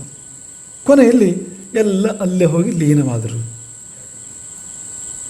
ಹಾಗಾಗಿ ಈ ತತ್ವ ಇದೆಯಲ್ಲ, ಪೂರ್ಣಮದಃ ಪೂರ್ಣಮಿದಂ, ದೇವಿಯ ಕಥೆಯಲ್ಲಿ ಅಡಕವಾಗಿದೆ. ಅದೇ ಇಂದಿನ ಶ್ರೀ ಸಂದೇಶ. ಎಲ್ಲ ಪೂರ್ಣ. ಈ ಹೂರ್ಣ ಗೊತ್ತಾ ನಿಮಗೆ? ಏನದು? ಅಲ್ವಾ? ಆ ಹೋಳಿಗೆ ಈಗ ಇದು ಹೂರ್ಣ ಮುದ್ದೆ ಮಾಡ್ಕೊಂಡಿರ್ತಾರೆ ಅಂತ ಅಂದ್ಕೊಳ್ಳಿ ನೀವು. ಅಲ್ಲಿಂದ ಒಂದು ಸ್ವಲ್ಪ ಹೂರ್ಣ ತೆಗೆದು ಅಲ್ವಾ ಹೋಳಿಗೆ ಮಾಡಬೇಕಲ್ಲ ನಾವು ಅದನ್ನು. ಇಡೀ ಮುದ್ದೆ ಸೇರಿ ಹೋಳಿಗೆ ಮಾಡೋಕ್ಕಾಗತ್ತಾ? ಎಲ್ಲ ಹೋಳಿಗೆಗೂ ಬೇಕಾಗುವಷ್ಟು ಹೂರ್ಣ ನಾವು ಮಾಡಿಟ್ಕೊಂಡಿರ್ತೀವಿ. ಒಂದು ಸ್ವಲ್ಪ ಹೂರ್ಣ ತೆಗೆದು ಅಲ್ಲಿಂದ ಒಂದು ಹೋಳಿಗೆ ಮಾಡೋದಕ್ಕೆ ತಯಾರಿ ಮಾಡ್ತೀವಲ್ವಾ, ಅದು ಪೂರ್ಣ, ಇದು ಪೂರ್ಣ. ಅದೇನು ಸಪ್ಪೆ ಆಗ್ಬಿಡುತ್ತಾ? ಅದು ಸಿಹಿನೇ ಅಲ್ವಾ? ಅದು ಪೂರ್ಣನೇ ಅಲ್ವಾ? ಮುದ್ದೆ ಆಗಿರುತ್ತೆ ಮತ್ತೋನು ಅಲ್ವಾ? ಅದು ಪೂರ್ಣ ಶಬ್ದದಿಂದಲೇ ಬಂದಿರೋಂಥದ್ದು. ಈ ಪೂರ್ಣಮದಃ ಪೂರ್ಣಮಿದಂ ಇದೆಯಲ್ಲ, ಇದೇ ಪ್ರಿನ್ಸಿಪಲ್, ಇದೇ ತತ್ವದ ಕೆಳಗಡೆಗೆ ಹೋಳಿಗೆ ಕಥೆ ಇದೆ. ಹೋಳಿಗೆ ಮಾಡಬೇಕಾದ್ರೆ ಆ ಹೂರ್ಣದ ಮುದ್ದೆಯಿಂದ ತೆಗಿತೀವಲ್ಲ, ತೆಗೆದು ಇದು ಪೂರ್ಣನೇ ಆಗುತ್ತೆ. ಮೇಲೆ ಹೋಳಿಗೆ ಆಕಾರ ಹೇಗೆ ಬರುತ್ತೆ? ಪೂರ್ಣ ಅಲ್ವಾ? ಅದು ಪೂರ್ಣ, ಇದು ಪೂರ್ಣ. ಅದು ಸಿಹಿ, ಇದು ಸಿಹಿ. ಅದೇನು ಸಪ್ಪೆ ಆಗಿಲ್ಲ. ಅದು ಚೆನ್ನಾಗಿದೆ, ಇದು ಚೆನ್ನಾಗಿದೆ ಅಂತ. ಆಗಿದೆ ಈ ಜಗತ್ತು ಅಂತ. ಪೂರ್ವಕ್ಕೆ ತಲೆ ಹಾಕಿ ಮಲಗಬಹುದು, ಆಮೇಲೆ ದಕ್ಷಿಣಕ್ಕೆ ತಲೆ ಹಾಕಿ ಮಲಗಬಹುದು. ಆದರೆ ಪಶ್ಚಿಮಕ್ಕೆ ತಲೆ ಹಾಕಿ ಮಲಗಬಾರ್ದು, ಉತ್ತರಕ್ಕೆ ತಲೆ ಹಾಕಿ ಮಲಗಲೇಬಾರ್ದು. ಇದು ಒಂದು ಕಡೆ ಅಲ್ಲ, ಶಾಸ್ತ್ರಗಳಲ್ಲಿ ಬೇರೆ ಬೇರೆ ಕಡೆಗಿದೆ ಈ ಪ್ರಸ್ತಾಪಗಳು. ಅಂದರೆ ಎಲ್ಲಿ ಹೋದರೂ ಇದೇ ಥರನೇ ಇದೆ. ಇದು ಪೂರ್ವ ಮತ್ತು ದಕ್ಷಿಣ ಪ್ರಶಸ್ತ ಮಲಗೋದಕ್ಕೆ, ಉತ್ತರ ಮತ್ತು ಪಶ್ಚಿಮ ನಿಷಿದ್ಧ. ಅದರಲ್ಲಿ ಕೂಡ ಉತ್ತರ ಅತ್ಯಂತ ನಿಷಿದ್ಧ ಅಂತ. ಅದೇನು ಫಲ ಅಂತ ನಿಮ್ಗೆ ಹೇಳ್ತೀವಿ ಅಂತ ಹೇಳಿದ್ವಿ. ಯಾಕೆ ಅಂತ ಹೇಳ್ತೀವಿ ಅಂತ ಹೇಳಿದ್ವಲ್ವಾ? ಒಂದು ಕಡೆಗೆ ಸರಳವಾಗಿ ಹೇಳಿದೆ, ವಿಷ್ಣು ಪುರಾಣದಲ್ಲಿ ಸರಳವಾಗಿ ಹೇಳಿದೆ, ಪೂರ್ವಕ್ಕೂ ಅಥವಾ ದಕ್ಷಿಣಕ್ಕೂ ತಲೆ ಹಾಕಿ ಮಲಗಿದರೆ ಒಳ್ಳೆಯದು. ಹಾಗೆ ಮಾಡದೆ ಬೇರೆ ಉತ್ತರ ಅಥವಾ ಪಶ್ಚಿಮಕ್ಕೆ ತಲೆ ಹಾಕಿ ಮಲಗಿದರೆ ರೋಗ ಅಂತ ಅಷ್ಟೇ ಹೇಳಿದೆ ವಿಷ್ಣು ಪುರಾಣದಲ್ಲಿ. ಬೇರೆ ಕಡೆಗೆ ಹೇಗೆ ಹೇಳಿದೆ ಅಂದರೆ, ಪ್ರಾಕ್ಷರಶಯನೆ ವಿದ್ಯಾತ್ ಧನಂ. ಪ್ರಾಕ್ಷರಶಯನೆ ಅಂದರೆ ಪೂರ್ವ ದಿಕ್ಕಿಗೆ ತಲೆ ಹಾಕಿ ಮಲಗಿದರೆ ಧನಂ ಅಂದರೆ ಸಂಪತ್ತು ಬರುತ್ತೆ. ಪೂರ್ವ ದಿಕ್ಕಿಗೆ ತಲೆ ಹಾಕಿ ಮಲಗಿದರೆ ಸಂಪತ್ತು ಬರುತ್ತೆ. ದಕ್ಷಿಣ ದಿಕ್ಕಿಗೆ ತಲೆ ಹಾಕಿ ಮಲಗಿದರೆ ಆಯುಶ್ಚ ದಕ್ಷಿಣೆ ಅಂದರೆ ಆಯುಸ್ಸು ಬರುತ್ತೆ. ದಕ್ಷಿಣಕ್ಕೆ ತಲೆ ಹಾಕಿ ಮಲಗುವವನಿಗೆ ಆಯುಸ್ಸು ಬರುತ್ತೆ, ಪೂರ್ವಕ್ಕೆ ತಲೆ ಹಾಕಿ ಮಲಗುವವನಿಗೆ ಸಂಪತ್ತು ಬರುತ್ತೆ. ಪಶ್ಚಿಮಕ್ಕೆ ತಲೆ ಹಾಕಿ ಮಲಗುವವನಿಗೆ ಪಶ್ಚಿಮೆ ಪ್ರಬಲ ಚಿಂತಾ. ಪಶ್ಚಿಮಕ್ಕೆ ತಲೆ ಹಾಕಿ ಮಲಗಿದರೆ ಮನಸ್ಸು ದುರ್ಬಲ ಆಗ್ತಾ ಹೋಗುತ್ತೆ, ಅವನದ್ದು ಚಿಂತೆ ಬಲ ಆಗ್ತಾ ಹೋಗುತ್ತೆ, ಮನಸ್ಸು ದುರ್ಬಲ ಆಗ್ತಾ ಹೋಗುತ್ತೆ ಅಂತ. ಮನೋರೋಗಕ್ಕೆ, ಮನೋವ್ಯಾಧಿಗೆ ಕಾರಣ ಆಗ್ಬೋದು ಕ್ರಮೇಣ, ಆ ಸಾಧ್ಯತೆ ಇದೆ. ಅಂತೂ ನಮ್ಮ ಚಿಂತೆಗಳು, ನಮ್ಮ ವ್ಯಥೆಗಳು, ದುಃಖಗಳು, ನೋವುಗಳು ಹೆಚ್ಚಾಗ್ತವೆ. ಅದರಿಂದ ಸಮಾಧಾನ ಬೇಕೋ ಬೇಡವೋ, ನೆಮ್ಮದಿ ಬೇಕೋ ಬೇಡವೋ? ನೆಮ್ಮದಿಗೆ ವಿರುದ್ಧ ಅದು, ಸುಖಕ್ಕೆ ಸಮಾಧಾನಕ್ಕೆ ವಿರುದ್ಧ ಅದು. ಹಾಗಾಗಿ ಪಶ್ಚಿಮಕ್ಕೆ ತಲೆ ಹಾಕಿ ಮಲಗಬಾರ್ದು. ಪಶ್ಚಿಮಿ ಪ್ರಬಲ ಚಿಂತ. ಉತ್ತರಕ್ಕೆ ತಲೆ ಹಾಕಿ ಮಲಗಿದರೆ ಮೃತ್ಯುರಥೋತ್ತರೆ.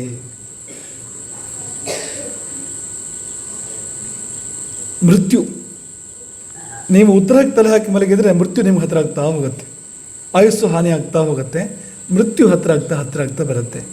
ಹಾಗಾಗಿ ಯಾರಿಗೆ ಮೃತ್ಯು ಬೇಕೋ ಅವರು ಉತ್ತರಕ್ಕೆ ತಲೆ ಹಾಕಿ ಮಲಗ್ಬೋದು. ಯಾರಿಗೆ ಚಿಂತೆ ಬೇಕೋ, ಸ್ಟ್ರೆಸ್, ಆಂಗ್ಸೈಟಿ, ಡಿಪ್ರೆಷನ್, ಕನ್ನಡದಲ್ಲಿ ಹೇಳಬೇಕಾ, ಹುಚ್ಚು,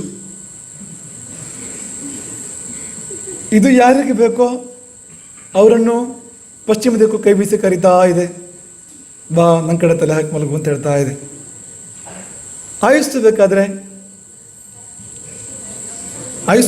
ದಕ್ಷಿಣ, ಹಾಗೆ ಸಂಪತ್ತು ಬೇಕಾದರೆ ಪೂರ್ವ ಅಂತ. ನೀವು ದಕ್ಷಿಣಕ್ಕೆ ತಲೆ ಹಾಕಿ ಮಲಗಿದಾಗ ನಿಮ್ಮ ದೃಷ್ಟಿ, ನಿಮ್ಮ ಮುಖ ಉತ್ತರಕ್ಕಿರುತ್ತೆ, ದಕ್ಷಿಣಕ್ಕೆ ಮೃತ್ಯುವಿನ ದಿಕ್ಕು ಅದು. ಅದಕ್ಕೆ ನೀವು ಬೆಂದ್ ಮಾಡಿರ್ತೀರಿ, ಅಂದರೆ ಆ ಕಡೆಗೆ ಇರೋದಿಲ್ಲ ದೃಷ್ಟಿ, ವಿರೋಧಿ ದಿಕ್ಕಿಗಿರುತ್ತೆ. ಹಾಗಾಗಿ ಆಯುಸ್ತು ನಿಮಗೆ. ರಾತ್ರಿ ಊಟ ಆದಮೇಲೆ 100 ಹೆಜ್ಜೆ ನಡಿಬೇಕಂತೆ. ಹೇ ಯಾಕೆ 100 ಮೈಲು ಅಂತ ಹೇಳೋದು ನಾವೇನು? ಅಂದರೆ 100 ಹೆಜ್ಜೆ ನಿಮಗೆ 3ರಿಂದ 4 ನಿಮಿಷ ಬೇಕಾಗ್ಬೋದು. ಭುಕ್ತ್ವ ಶತಪದಂ ಗಚ್ಚೇತ್ 1 ನಿಮಿಷದಲ್ಲ ಆಗಬಾರ್ದು. ಶನೈಹಿ ಮೆಲ್ಲ ನಡಿಬೇಕು, ಗಡಿಬಿಡಿ ಮಾಡಬಾರ್ದು. ಭುಕ್ತ್ವ ಶತಪದಂ ಗಚ್ಚೇತ್ ಶನೈಹಿ, ಊಟ ಆದ ಮೇಲೆ 100 ಹೆಜ್ಜೆ ನಿಧಾನವಾಗಿ ನಡಿಬೇಕು.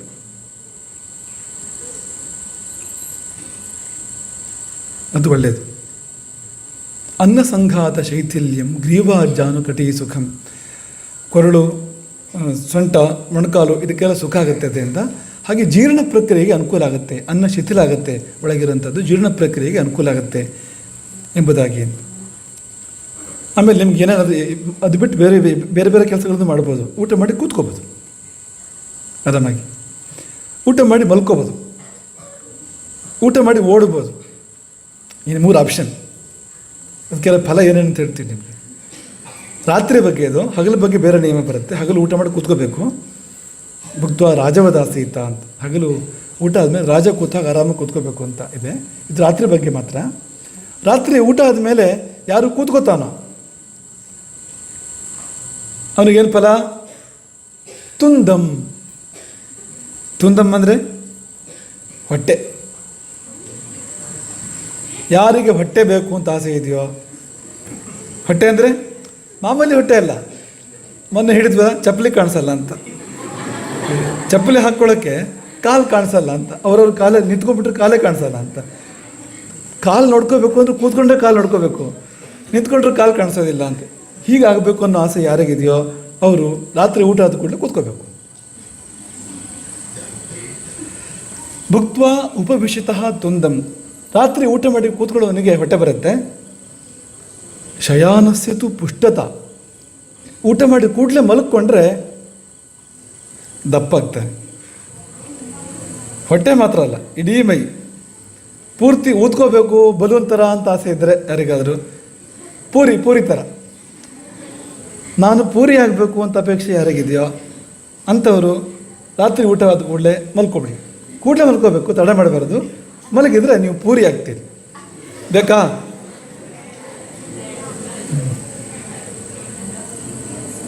ಆಮೇಲೆ ಮೃತ್ಯುರುದ್ಧಾವತಿ ಧಾವತಃ. ಊಟ ಆದ ಕೂಡಲೇ ಓಡಿದ್ರೆ ಏನಾಗುತ್ತೆ ಗೊತ್ತಾ?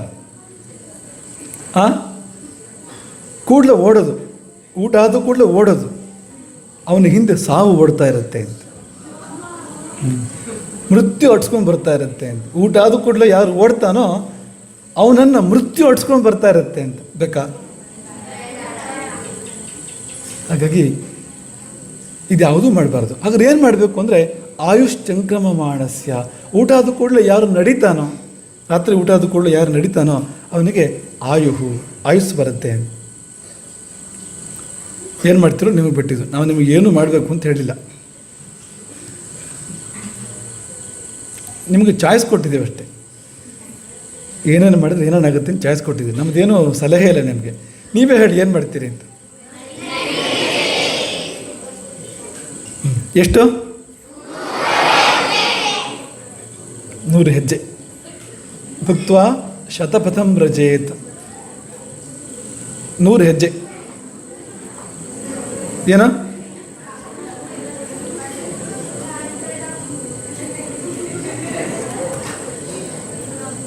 ಹಾಂ, 100, 99, 100. ಯಾರದು? ಶಾರ್ಟ್ಕಟ್ ಇಲ್ಲ. 3 ಅಲ್ಲ, 1, 2, 3 ಅಲ್ಲ, 98, 99, 100. ಹಾಗಾಗಿ ನೋಡಿ, ಊಟ ಮಾಡಿದ್ದು ಯಾವ್ದಾರೊಂದು ಮಾಡ್ಬೇಕು ನಾವು. ಒಂದು ಕೂತ್ಕೋಬೇಕು, ಒಂದು ಮಲ್ಕೋಬೇಕು, ಒಂದು ಓಡಬೇಕು ಅಥವಾ ನಡಿಬೇಕು. ಇದು ಬಿಟ್ಟು ಬೇರೆ ಏನು ಮಾಡೋಕ್ಕಾಗತ್ತೆ? ಇದೇ ತಾನೇ ಮಾಡೋಕ್ಕೆ ಸಾಧ್ಯ ಇರೋದು. ಹಾಗಾಗಿ ಈ 4ರಲ್ಲಿ ಇದೊಂದು ಮಾತ್ರ ನಮಗೆ ಶುಭ ಫಲ ಕೊಡುವಂಥದ್ದು. ಹಾಗಾಗಿ ಉಂಡು 100 ಅಡಿ ನಡೆದು, ಸರ್ವಜ್ಞ ಹೇಳಿದ್ದು ಕೇಳಿಲ್ವಾ? ಉಂಡು 100 ಅಡಿ ನಡೆದು, ಅದು ಅನುವಾದ ಇದರದ್ದು, ಈ ಶಾಸ್ತ್ರಗಳ ಅನುವಾದ ಅದು. 100 ಅಡಿ ನಡೆದು ಅಂದರೆ 100 ಹೆಜ್ಜೆ ನಡೆದು ಕೆಂಡದಲ್ಲಿ ಕೈ ಕಾಸಿ. ಇದೆಲ್ಲ ಸರ್ವಜ್ಞನ ಒಂದು ಹಿತವಚನ ಕೂಡ ಇದೇ ದಿಕ್ಕಿನಲ್ಲಿದೆ. ಹಾಗಾಗಿ ಆ ರೀತಿ ಮಾಡೋಕ್ಕೆ ಪ್ರಾರಂಭ ಮಾಡಿ. ಹರೇ ರಾಮ. अनुगृह्णात् नः सर्वान् राघवेश्वरः ಮುಂದಿನ ಸಾಂಸ್ಕೃತಿಕ ಕಾರ್ಯಕ್ರಮಕ್ಕೆ ಶ್ರೀ ಸಂಸ್ಥಾನದವರ ಅರ್ಪಣೆಯನ್ನು ಕೋರುತ್ತಿದ್ದೇವೆ. ಸಾಮಿ ವಸತ ಜಿಹ್ವಾಯಾಂ ವೀಣಾಪುಸ್ತಕಧಾರಿಣಿ ಮುರಾರಿವಲ್ಲಭಾದೇವಿ ಸರ್ವಶುಕ್ಲಾ ಸರಸ್ವತಿ ವಿದ್ಯಾದಿ ದೇವತೆಯಾದ ಸರಸ್ವತಿಯನ್ನು ಸ್ತುತಿಸಲಿಕ್ಕೆ ಬರುತ್ತಿದ್ದಾರೆ ಆರ್ಯ ಗುರುಕುಲದ ಭಾಮತಿ, ಪ್ರಕೃತಿ, ಶ್ರೀರಕ್ಷ, ಶ್ರೀಲಕ್ಷ್ಮಿ. ಮುಂದಿನ ತಯಾರಿ ಕೊಳ್ಳುವಾದನ ತನ್ವಿತ.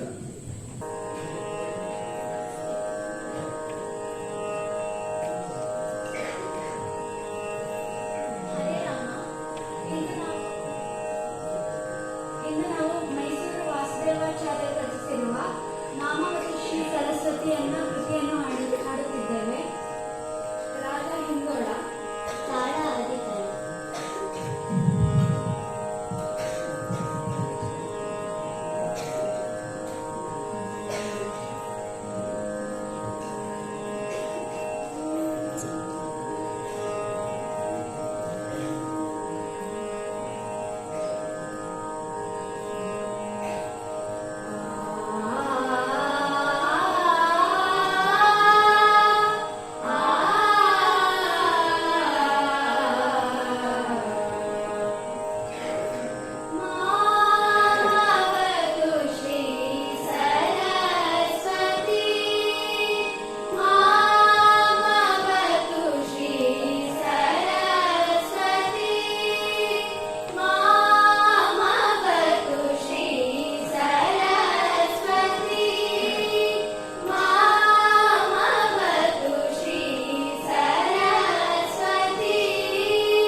ಅಜ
ಧನ್ಯವಾದಗಳು.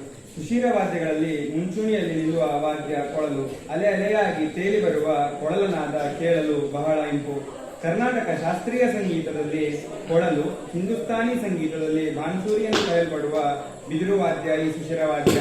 ಇದನ್ನು ಸುಶ್ರಾವ್ಯವಾಗಿ ನುಡಿಸುವ ತನ್ವಿತಾಳಿಗೆ ಈ ವೇದಿಕೆ.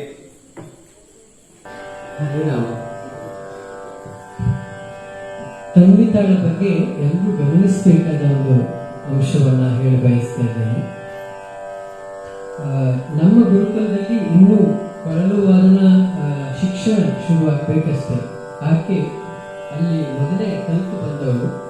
ಇಲ್ಲಿ ಗುರುಕುಲದಲ್ಲಿ ವಿಶ್ವೇಶ್ವರಯ್ಯ ಏನು ಪಾಠ ಮಾಡಿದ್ರು ಗುರುವಿನ ಹಾಡನ್ನ, ಅದನ್ನ ತಾನೇ ಕೊಳಲಿಗೆ ಅಳವಡಿಸಿ ಅಭ್ಯಾಸ ಮಾಡಿ ಸ್ವರಪಡಿಸಿ ಅದನ್ನು ಅವಳು ನುಡಿಸ್ತಾ ಇದ್ದಾಳೆ. ಇದಕ್ಕೆಲ್ಲರೂ ನಾವು ಮೆಚ್ಚುಗೆಯನ್ನು ವ್ಯಕ್ತಪಡಿಸಲೇಬೇಕು.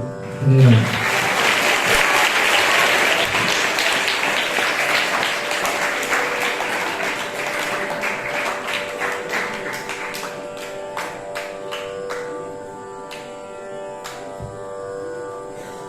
ಹರೇ ರಾಮ.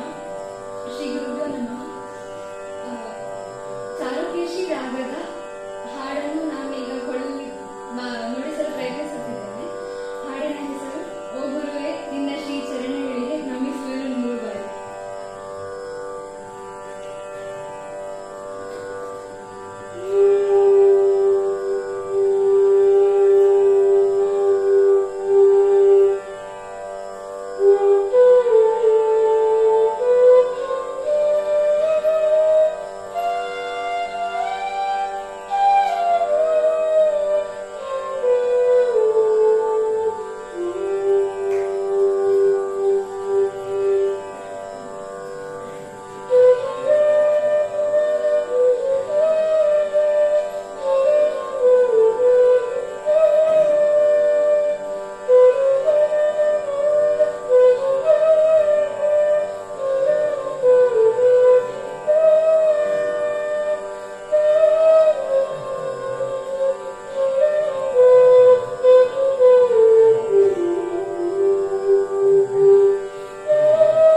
ಧನ್ಯವಾದಗಳು.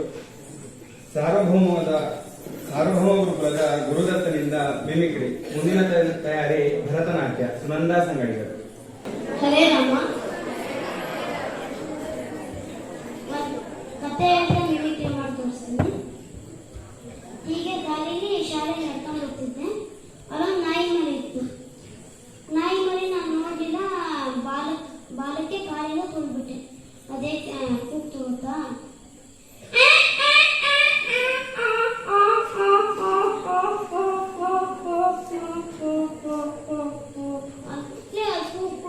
ಕೂಗಿತ್ತು. ಆಮೇಲೆ ಕೂಗಿದೆ ಶಬ್ದಕ್ಕೆ ಅವ್ರ ಅಮ್ಮ ಓಡಿಸ್ಕೊಂಡ್ಬಿಟ್ಟು ಅದೇ ಬರುತ್ತಾ ಅಂತ ಓಡಿಸ್ಕೊಂಡ್ಬಿಟ್ಟು. ಆಮೇಲೆ ಹೇಗ ತಪ್ಪಿಸ್ಕೊಂಡೆ, ಶಾಲೆಗೆ ಹೋದೆ. ಶಾಲೆಯಿಂದ ಶಾಲೆ ಮುಗಿದು ಮನೆಗೆ ಬಂದೆ. ನಾನು ಬೆಕ್ಕು ಸಾಕಿದ್ದೆ.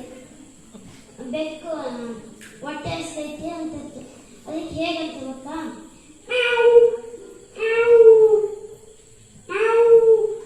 ಕೂಗ್ತಿತ್ತು. ಆಮೇಲೆ ಊಟ ಮಾಡ್ಕೊಂಡು ಮಲಗಿದ್ವಿ. ರಾತ್ರಿ ಆಗ್ತಿದ್ದಂಗೆ ನಾಯಿ ಗರಡು ಹೋಗಕ್ಕೆ ಶುರು ಮಾಡಿದ್ವಿ. ಹೇಗೆ ಗೊತ್ತಾ?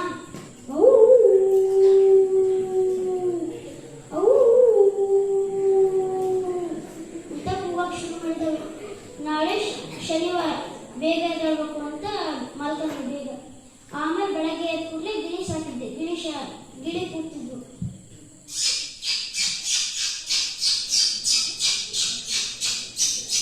ಅಂತ ಕೂಗಿದ್ವು. ಆಮೇಲೆ ಬೇಗ ರೆಡಿಯಾಗಿ ಶಾಲೆಗೆ ಹೊರಟೆ. ಅಲ್ಲಿ ನಮ್ಮನೆ ಹತ್ರ ಕಾಡು ಇತ್ತು. ಅಲ್ಲಿ ನವಿಲು ಎಲ್ಲ ಇರ್ತಿದ್ವು. ನವಿಲು ಕೂಗ್ತಿದ್ವು. ಹೇಗೆ ಗೊತ್ತಾ?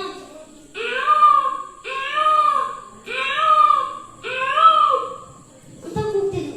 ಹಾಗೆ ಶಾಲೆಗೆ ಹೋದೆ. ಶಾಲೆಗೆ ಬರ್ತಿದ್ದಾಗ ಆಗ್ತೈತಲ್ಲ ಬಂದೆ. ನಮ್ಮ ಫ್ರೆಂಡ್ ಕರ್ದ ಮನೆ ನೋಡೋದು ಬಾರ ಅಂತ. ಅವ್ರ ಮನೆ ಹೋಗಿದ್ದಾಗ ಅವ್ರ ತಂಗಿ, ಚಿಕ್ಕ ತಂಗಿ, ಅವಳು ಅಳ್ತಿದ್ದೆ. ಹೇಗೆ ಗೊತ್ತಾ?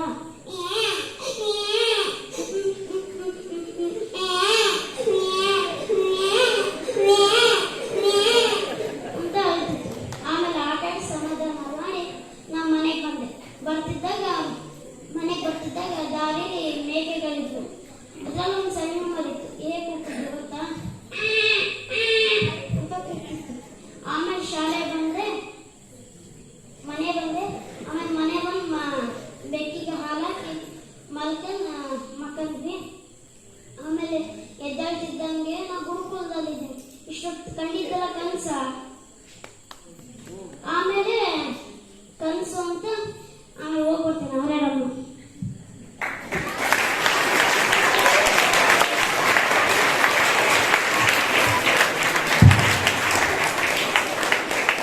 ಪ್ರಾಣಿಪಕ್ಷಿಗಳ ಜನ್ಮಕ್ಕೆ ನಮ್ಮನ್ನು ವರ್ಣಿಸಿದ ನಿವೃತ್ತಿಗೆ ಧನ್ಯವಾದಗಳು. ದಕ್ಷಿಣ ಭಾರತದ ಪಾರಂಪರಿಕ ನೃತ್ಯಗಳಲ್ಲಿ ಭರತನಾಟ್ಯವು ಒಂದು. ಭರತಮುನಿಯಿಂದ ರಚಿಸಲ್ಪಟ್ಟ ನಾಟ್ಯಶಾಸ್ತ್ರ ಕೃತಿಯಲ್ಲಿ ಇದರ ಉಲ್ಲೇಖವಿದೆ. ಅಂತಹ ಭರತಮುನಿಯಿಂದ ರಚಿಸಲ್ಪಟ್ಟ ಭರತನಾಟ್ಯವನ್ನು ನಿಮ್ಮ ಮುಂದೆ ಸಾದರಪಡಿಸಲಿದ್ದಾರೆ ರಾಜರಾಜೇಶ್ವರಿ ಗುರುಕುಲದ ಸುನಂದಾ ಸಂಗಡಿಗರು. ಮುಂದಿನ ತಯಾರಿ ಆರ್ಯ ಗುರುಕುಲದ ಶಾಶ್ವತ.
தாரணி முகம் மலர்ந்திடும் அகம் நிறைந்திடும் அன்னையும் வைபவ குணங்களா சுகமும் துக்கமும் தெரித்து ஓடிடும் இதம் பரவும் இன்பம் வளர்ந்திடும் ஜனன மரண துயரம் மறைந்திடும் சௌந்தர்ய வெள்ளம் ஆழ்ந்திடும் ஜய ஜய ஜயக்காரன் தன் தூதன் உயர்ந்தாரன் முகம் மலரின் நகம் நிறந்திடும் அன்னையும் வைபவ குணங்களா சுகம் துக்கம் தெரித்து ஓடிடும் இதம் பரவும் இன்பம் வளர்ந்திடும் ஜனன மரண துயரம் மறைந்திடும் சௌந்தர்ய வெள்ளம் ஆழ்ந்திடும்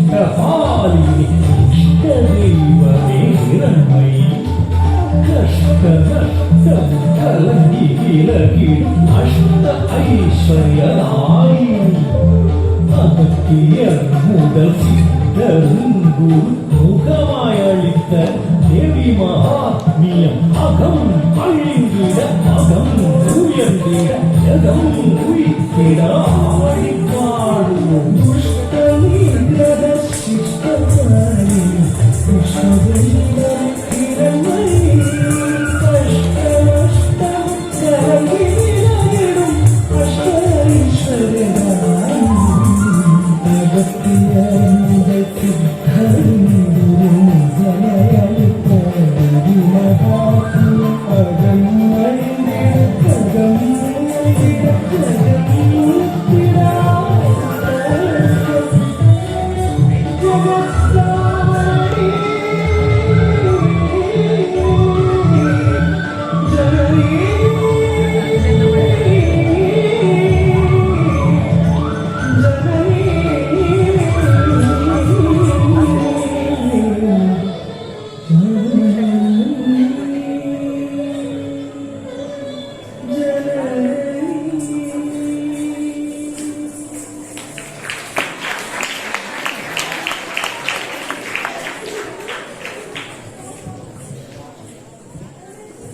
ಧನ್ಯವಾದಗಳು.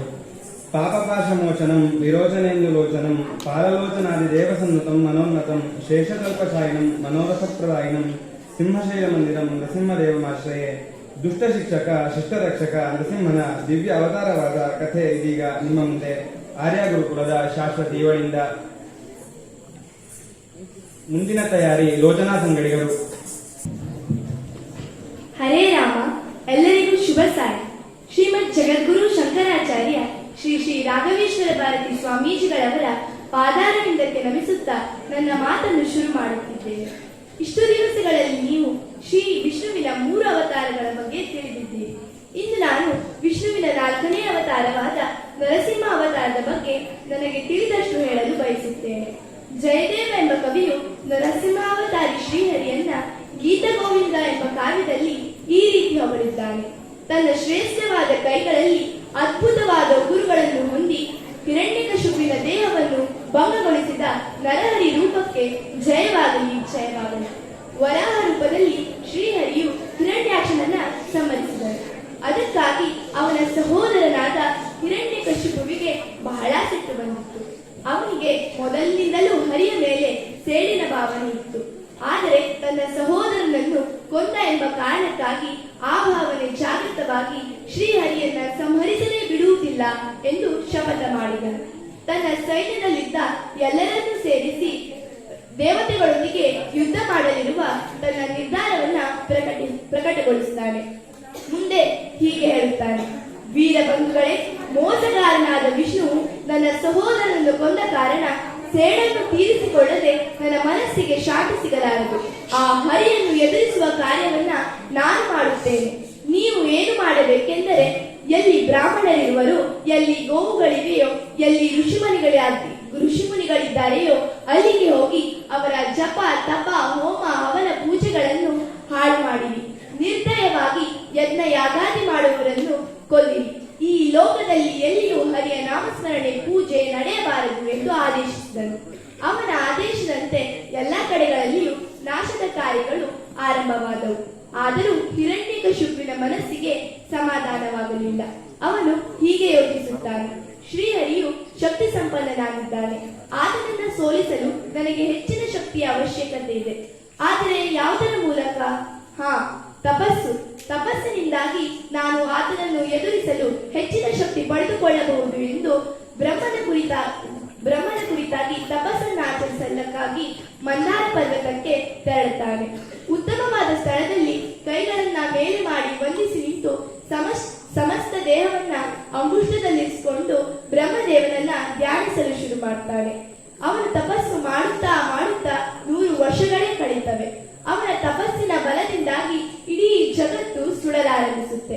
ಆಗ ದೇವತೆಗಳು, ಅಪ್ಸರೆಯರು, ಋಷಿಮುನಿಗಳು, ದೇವೇಂದ್ರನೂ ಸಹ ಗಾಬರಿಯಾದರು. ಈ ಅನಾಹುತದಿಂದ ಪಾರು ಮಾಡಬೇಕೆಂದು ದೇವತೆಗಳು ಬ್ರಹ್ಮದೇವನನ್ನ ಪ್ರಾರ್ಥಿಸುತ್ತಾರೆ. ಆಗ ಬ್ರಹ್ಮದೇವರು ಅವರಿಗೆ ಅಭಯವನ್ನು ಕೊಟ್ಟು ಹಿರಣ್ಯಕಶಿಪು ತಪಸ್ಸು ಮಾಡುವಲ್ಲಿಗೆ ಹೋಗ್ತಾನೆ. ಹಿರಣ್ಯಕಶಿಪುವಿನ ಸುತ್ತಲೂ ಹುತ್ತಗಳು, ಗಿಡಗಂಟಿಗಳು ಹರಡಿಕೊಂಡಿದ್ದವು. ಊಟ, ನಿದ್ರೆ, ತಿಂಡಿ, ಆಹಾರ ಇಲ್ಲದಿದ್ದರೂ ಅವನ ದೇಹ ತಪಸ್ಸಿನ ಬಲದಿಂದಾಗಿ ಹೊಳೆಯುತ್ತಿತ್ತು.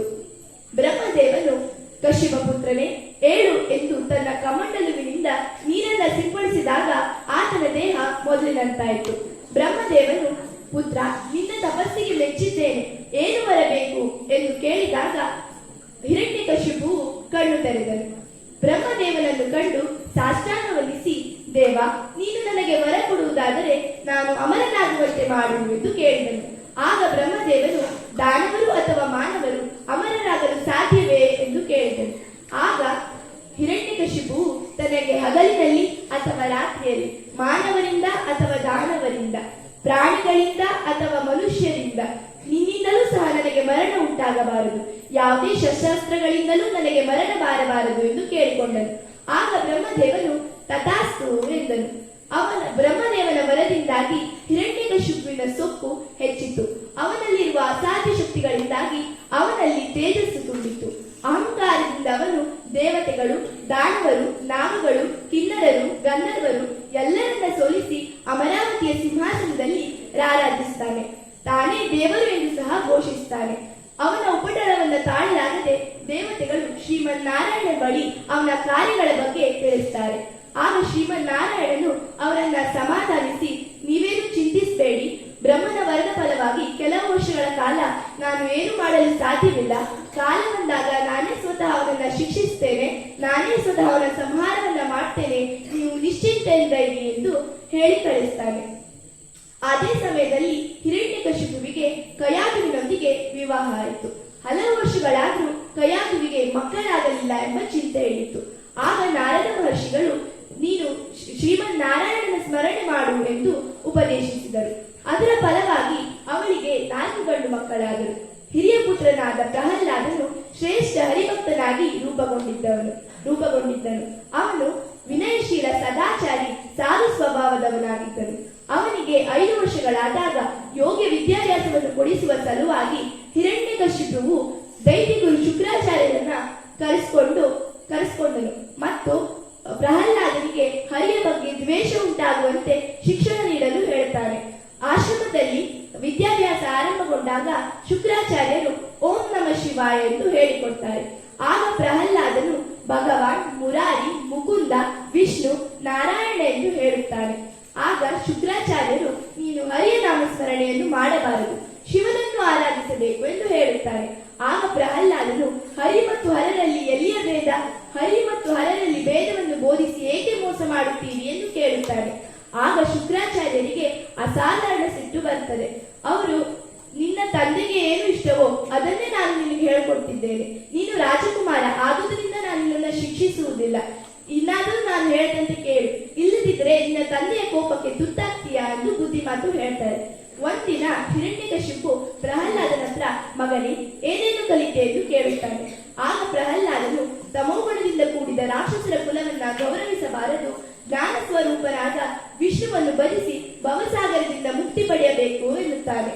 ಆಗ ಹಿರಣ್ಯಕಶಿಪುವಿಗೆ ಸಿಟ್ಟು ಬಂದು, ನಿನಗೆ ಈ ರೀತಿಯ ದುರ್ಬೋಧನೆಯನ್ನು ಯಾರು ಹೇಳುತ್ತಾ ಶುಕ್ರಾಚಾರ್ಯರ ಕಡೆಗೆ ನೋಡುತ್ತಾನೆ.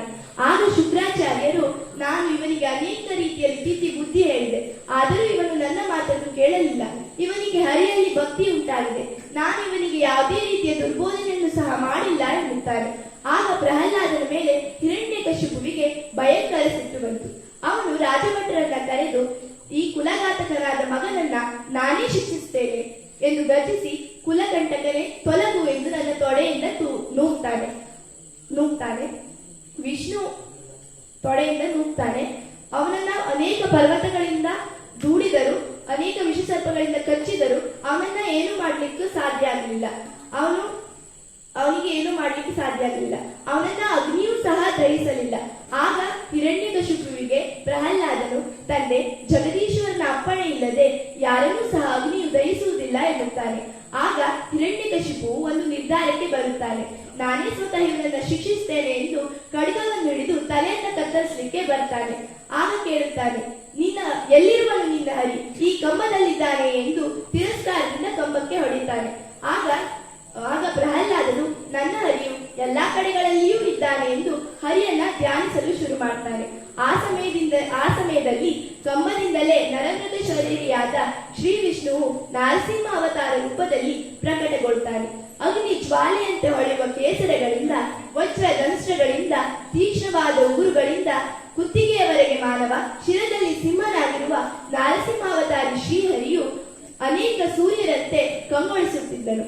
ಅವನು ಈ ರೀತಿಯಲ್ಲಿ ಪ್ರಕಟಗೊಂಡಾಗ ಸಮುದ್ರಗಳು ಉಕ್ಕಿ ಹರಿಯಿತು, ಲೋಕವೆಲ್ಲ ಕಂಪನವಾಯಿತು, ಜಗತ್ತೆಲ್ಲ ಕೋಲಾಹಲದ ಧ್ವನಿ ಕೇಳಿ ಬಂದಿತು. ಆವಾಗ ಹಿರಣ್ಯಕಶಿಪಿನ ಸೈನಿಕರು ಶ್ರೀ ವಿಷ್ಣುವಿನ ಮೇಲೆ ಅನೇಕ ರೀತಿಯ ಶಸ್ತ್ರಾಸ್ತ್ರಗಳನ್ನ ಪ್ರಯೋಗಿಸುತ್ತಾರೆ. ಆಗ ಶ್ರೀ ವಿಷ್ಣುವು ಅವರೊಂದಿಗೆ ಹೋರಾಡುತ್ತಲೇ ಹಿರಣ್ಯಕಶಿಪುವಿನನ್ನು ಎತ್ತಿ ತನ್ನ ತೊಡೆಯ ಮೇಲೆ ಮಲಗಿಸಿ ತನ್ನ ಉಗುರುಗಳಿಂದ ಅವನ ಹೊಟ್ಟೆಯನ್ನ ಬಗಿತಾನೆ. ಅದನ್ನ ಕರುಳುಮಾಲೆಯನ್ನಾಗಿ ಧರಿಸ್ತಾನೆ. ತಮೋಗುಣ ಸಹಿತನಾಗಿ ಶ್ರೀ ವಿಷ್ಣುವು ನರಸಿಂಹಾವತಾರವಾಗಿ ಮೆರೆದಾಗ ಸಮಸ್ತ ದೇವತೆಗಳು ಭಕ್ತಿಯಿಂದ ಸ್ತೋತ್ರ ಮಾಡ್ತಾರೆ.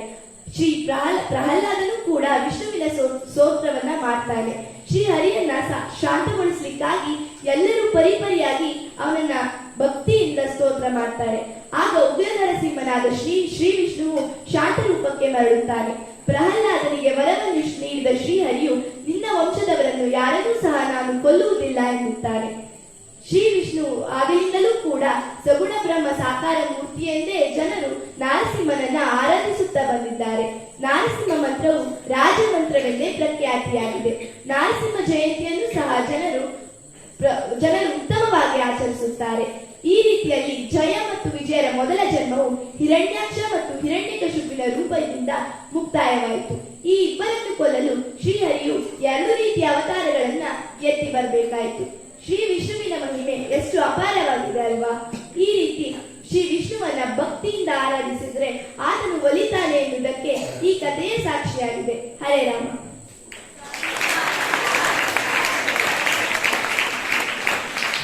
ಕರ್ನಾಟಕದ ಅತ್ಯಂತ ಪ್ರಸಿದ್ಧ ಸಾಂಸ್ಕೃತಿಕ ಕಲೆ ಜಾನಪದ ನೃತ್ಯ. ಜಾನಪದ ಎಂಬುದು ಸಂಪ್ರದಾಯದ ಪ್ರಜ್ಞೆ, ಅಂದರೆ ಪರಂಪರಾಗತ ಜ್ಞಾನವು ನೆನಪಿನ ರೂಪದಲ್ಲಿ ಹೊತ್ತು ಕ್ರಿಯಾರೂಪವಾಗಿ ಸಾಗಿ ಬರುವ ಪ್ರಕ್ರಿಯೆ. ಇದನ್ನು ನಿಮ್ಮ ಮುಂದೆ ಪ್ರದರ್ಶಿಸಲಿದ್ದಾರೆ ರಾಜರಾಜೇಶ್ವರಿ ಗುರುಕುಲದ ಲೋಚನಾ ಸಂಗ್ರಿಯರು. ಮುಂದಿನ ತಯಾರಿ ಭಾರ್ಗವಿ.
Thank you.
ಧನ್ಯವಾದಗಳು. ಅಂದವಾಗಿ ಚಿತ್ರವನ್ನು ಬಿಡಿಸಿದ ಶ್ರೀರಾಮನು ವೇದಿಕೆಗೆ ಒಂದು ಚಿತ್ರವನ್ನು ಪ್ರದರ್ಶಿಸಬೇಕು.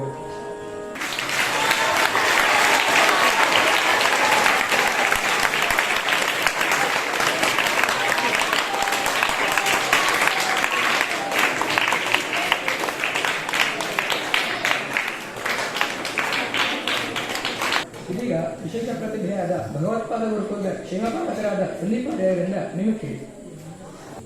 ಕಾಣ್ತಾ ಇದ್ದಾರೆ ಎಲ್ಲರೂ. ಫಸ್ಟಿಗೆ ಕೆಲವೊಂದು ವಾಯ್ಸ್ ಎಕ್ಸರ್ಸೈಸ್ ಅಂದ್ರೆ ಹಕ್ಕಿ ಮರಿ ಕೂಗೋದನ್ನು ನೋಡೋಣ.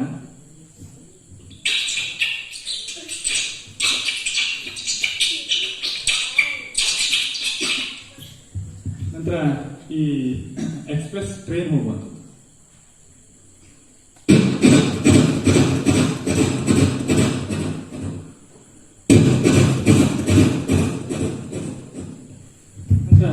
ಲೋಕ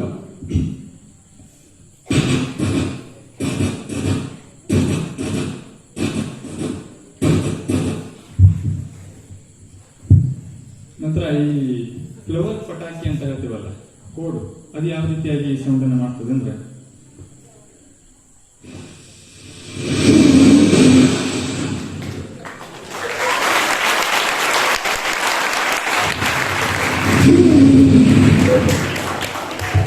ನಂತರ ಮೇಲೆ ಹೋಗಿ ಬ್ಲಾಸ್ಟ್ ಆಗುವಂಥದ್ದು.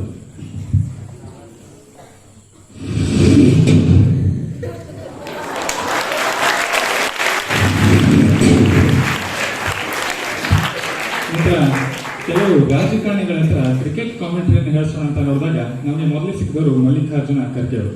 ಮಲ್ಲಿಕಾರ್ಜುನ್ ಖರ್ಗೆ ಅವರು, ನೋಡಿ, ನಮ್ಮ ಚಿಕ್ಕ ವಯಸ್ಸಿನೊಳಗ ನಾವು ಖೋ ಖೋ ಕಬಡ್ಡಿ ಎಲ್ಲ ಆಡಿ ಬೆಳೆದವರು. ಈ ಕ್ರಿಕೆಟ್ ಕಾಮೆಂಟ್ರಿಗಳೆಲ್ಲ ಗೊತ್ತಿಲ್ಲ.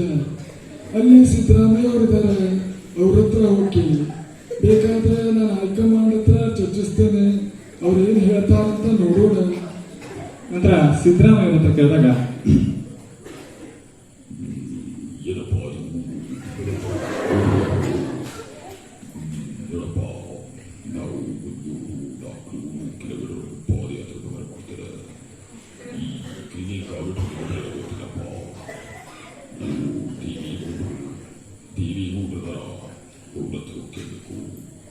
ನಂತರ ದೇವೇಗೌಡರ ಹತ್ರ ಕೇಳಿದಾಗ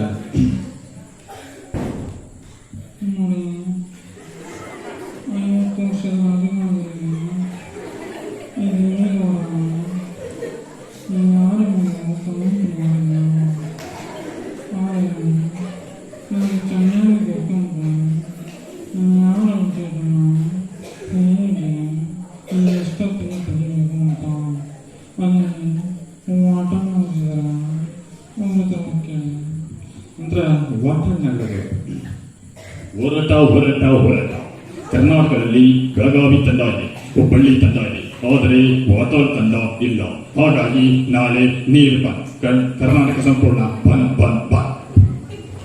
ನಂತರ ಕೆಲವು ಹೀರೋಗಳನ್ನ ನೋಡೋದಾದ್ರೆ ಮೊದಲಿಗೆ ಬಿಗ್ ಬಾಸ್ ಹುಚ್ಚ ವೆಂಕಟ್ ಅವರು, ನನ್ನ ಹೀರೋ ನಾನು ಯಾರಂತ ಗೊತ್ತಾ? ಹುಚ್ಚ ವೆಂಕಟ್ ಕಂಡ್ರೆ ಬಿಗ್ ಬಾಸ್ ಹೋಗ್ತೆ ಕಂಡ್ರೆ ಒಂದು ತಪ್ಪು ಮಾಡ್ತೆ, ಅದಕ್ಕೆ ಹೊರಗೆ ಹೋದ ಮಂಚ ನನ್ನ ತಪ್ಪು ಮಾಡ್ತಾನೆ ಕಂಡ್ರೆ, ತಪ್ಪು ಮಾಡಿಲ್ವ, ನಾನು ತುಂಬ ಒಳ್ಳೆಯವನು ಕಂಡ್ರೆ, ತುಂಬ ಒಳ್ಳೆಯವನು. ನಂತರ ಸಾಯಿ ಕುಮಾರ್ ಅವರು, ಅಗ್ನಿ ಕಳ್ಳರಿಗೆಲ್ಲ ಅಗ್ನಿ ಹಾಕಿರೋ ಅಗ್ನಿ, ಹಿಂದೆ 4 ಜೀಪು 4 ಜನ ಇದ್ದಂತ ರೌಡಿನ, ಈಗೂ ಕೂಡ ಕಾಕಿ ಬಿಚ್ಚಿ ನಿತ್ಯ ಅಂದ್ರೆ ನನ್ನಷ್ಟು ರೌಡಿ ಯಾರು ಇಲ್ಲ. ನಂತರ ನಮ್ಮ ಶಂಕರ್ ನಾಗ್ ಅವರು, ಸರ್ ನನ್ನ ಆಸ್ತಿ ಅಂತ ಅನ್ನೋದು ಒಂದು ಸೂಟ್ ಕೇಸು 4 ಜೊತೆ ಬರ್ತದೆ. ಯಾವುದೇ ಊರಿಗೆ ಯಾವುದೇ ಡಿಪಾರ್ಟ್ಮೆಂಟ್ಗೆ ಹಾಕಿದ್ರು ನಾನು ಹೋಗಿ ಸಿದ್ಧ. ಬಟ್ ಒನ್ ಥಿಂಗ್ ಸರ್, ನಾನೆಲ್ಲ ಹೋಗಿ ಯಾವ ಡಿಪಾರ್ಟ್ಮೆಂಟ್ ಅಂತ ಹಾಕಲಿ ನನ್ನ ಕರ್ತವ್ಯಕ್ಕೆ ಏನಾದರೂ ದ್ರೋಹ ಆದರೆ ನನ್ನನ್ನು ಪ್ರಾಣ ಕೊಡೋಕ್ಕೂ ಹಿಂಜರಿಯಲ್ಲ ಸರ್, ಹಿಂಜರಿ.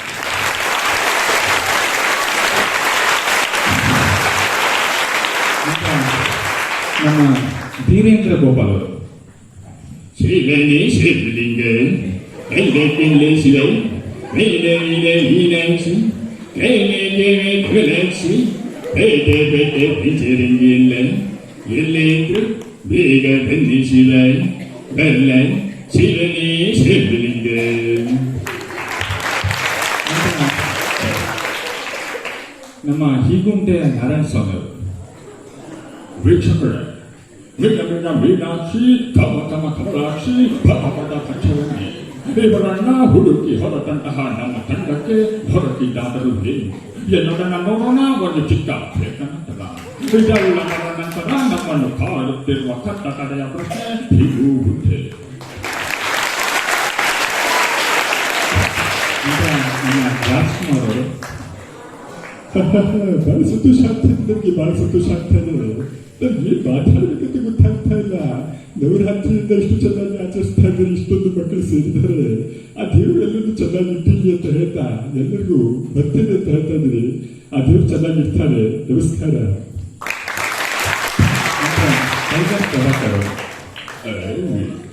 ಕೊರೋನಾ ನೀವೆಲ್ಲರೂ 24 ಗಂಟೆಗಳಿಗೆ ಬಟ್ಟೆ ಹೊರಗೋಗ್ತಾರೆ, ಹಾಡ್ಕೊಂಡ್ಬಿಡ್ತಾನೆ. ನಂತರ ಮಹಾಭಾರತದ ಶಕುನಿಯವ್ರನ್ನ ಇದೆಲ್ಲ ನೋಡಿದ್ದೀರಾ? ವಯಸ್ಸಿನ ಅವರ ಓ ನನ್ನ ಮಗುವೆ, ನನ್ನ ಮಗುವೆ, ನಾನು ನನಗೆ ಮೊದಲೇ ಹೇಳಿದ್ದೆ, ರಣಭೂಮಿಯಲ್ಲಿ ಯುದ್ಧವಾಗುವುದಕ್ಕಿಂತ ಮೊದಲು ಮನೋಭೂಮಿಯಲ್ಲಿ ಯುದ್ಧವಾಗುತ್ತದೆ ಎಂದು. ನನ್ನ ಮಗುವೆ, ನನ್ನ ಮಗುವೆ, ಹಾರುತ್ತಿರುವ ಹಕ್ಕಿಯು ತನ್ನ ದಿಕ್ಕನ್ನು ಬದಲಾಯಿಸಿದೆ ಎಂದಾದರೆ ಅದರ ಯೋಜನೆಯು ಬದಲಾಗಿದೆ ಎಂದರ್ಥ.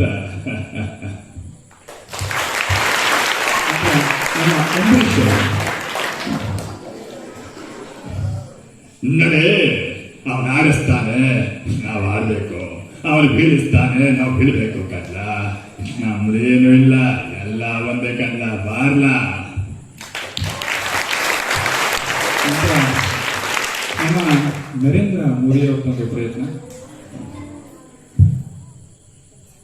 ಮೇ ಬಾಯೋ ಬಹನೋ, ನರೇಂದ್ರ ದಾಮೋದರ ದಾಸ್ ಮೋದಿ, ನನ್ನ ನೆಚ್ಚಿನ ಎಲ್ಲ ಕನ್ನಡಿಗರಿಗೂ ನವರಾತ್ರಿಯ ಶುಭಾಶಯಗಳು. ನಂತರ ನಮ್ಮ ರವಿಶಂಕರ್ ಅವರು ಕೆಂಪೇಗೌಡ ಒಂದು ಡೈಲಾಗ್. ಇನ್ನೊಂದು ಶೋಭಕ ಆಗಿರಲೇಬೇಕು ಅಂತ ನೈಜಕ್ಕೆ ಕರ್ಕೊ ಬಂದಿತ್ತು. ನಿನಗೆ ಪ್ರಮೋಷನ್ ಕೊಟ್ಟಿರೋದು ನಿನ್ನ ಡಿಪಾರ್ಟ್ಮೆಂಟೇ, ಆದರೆ ಮಾಗಡಿ ರೋಡ್ಗೆ ಪೋಸ್ಟಿಂಗ್ ಹಾಕಿಸಿದ್ದು ನಾನು. ಇಂಡಿಯಾ ಮ್ಯಾಪ್ ನಿನ್ನ ಡಿಸ್ಟಿಕ್ಗೆ ಕರ್ನಾಟಕ ನಿನ್ನ ಊರಿಗೆ ಕಳಿಸಿದ ನನಗೆ ಹಾಕುತ್ತೆ ಅಲ್ವಾ? ಏನ್ ಮಾಡ್ತೆ? ಅದು ನನ್ನೂರು, ನನ್ನ ಏರಿಯಾ. ನಾನು ಬೆಂಗಳೂರಲ್ಲಿ ಹುಡುಗಿದ್ರೆ ಉಪ್ಪು ಹಾಲು ಹೋಗುತ್ತೆ, ಕೈಗೆತ್ತಿ ತಂದಿದೆ ಅಂದ್ರೆ ರಿಯಲ್ ಎಸ್ಟೇಟ್ ಯಾಕೆ ಹೋಗುತ್ತೆ. ಇದು 6 ಮುಖ ಕೊಟ್ಟೆ ಕಣ್ಣ.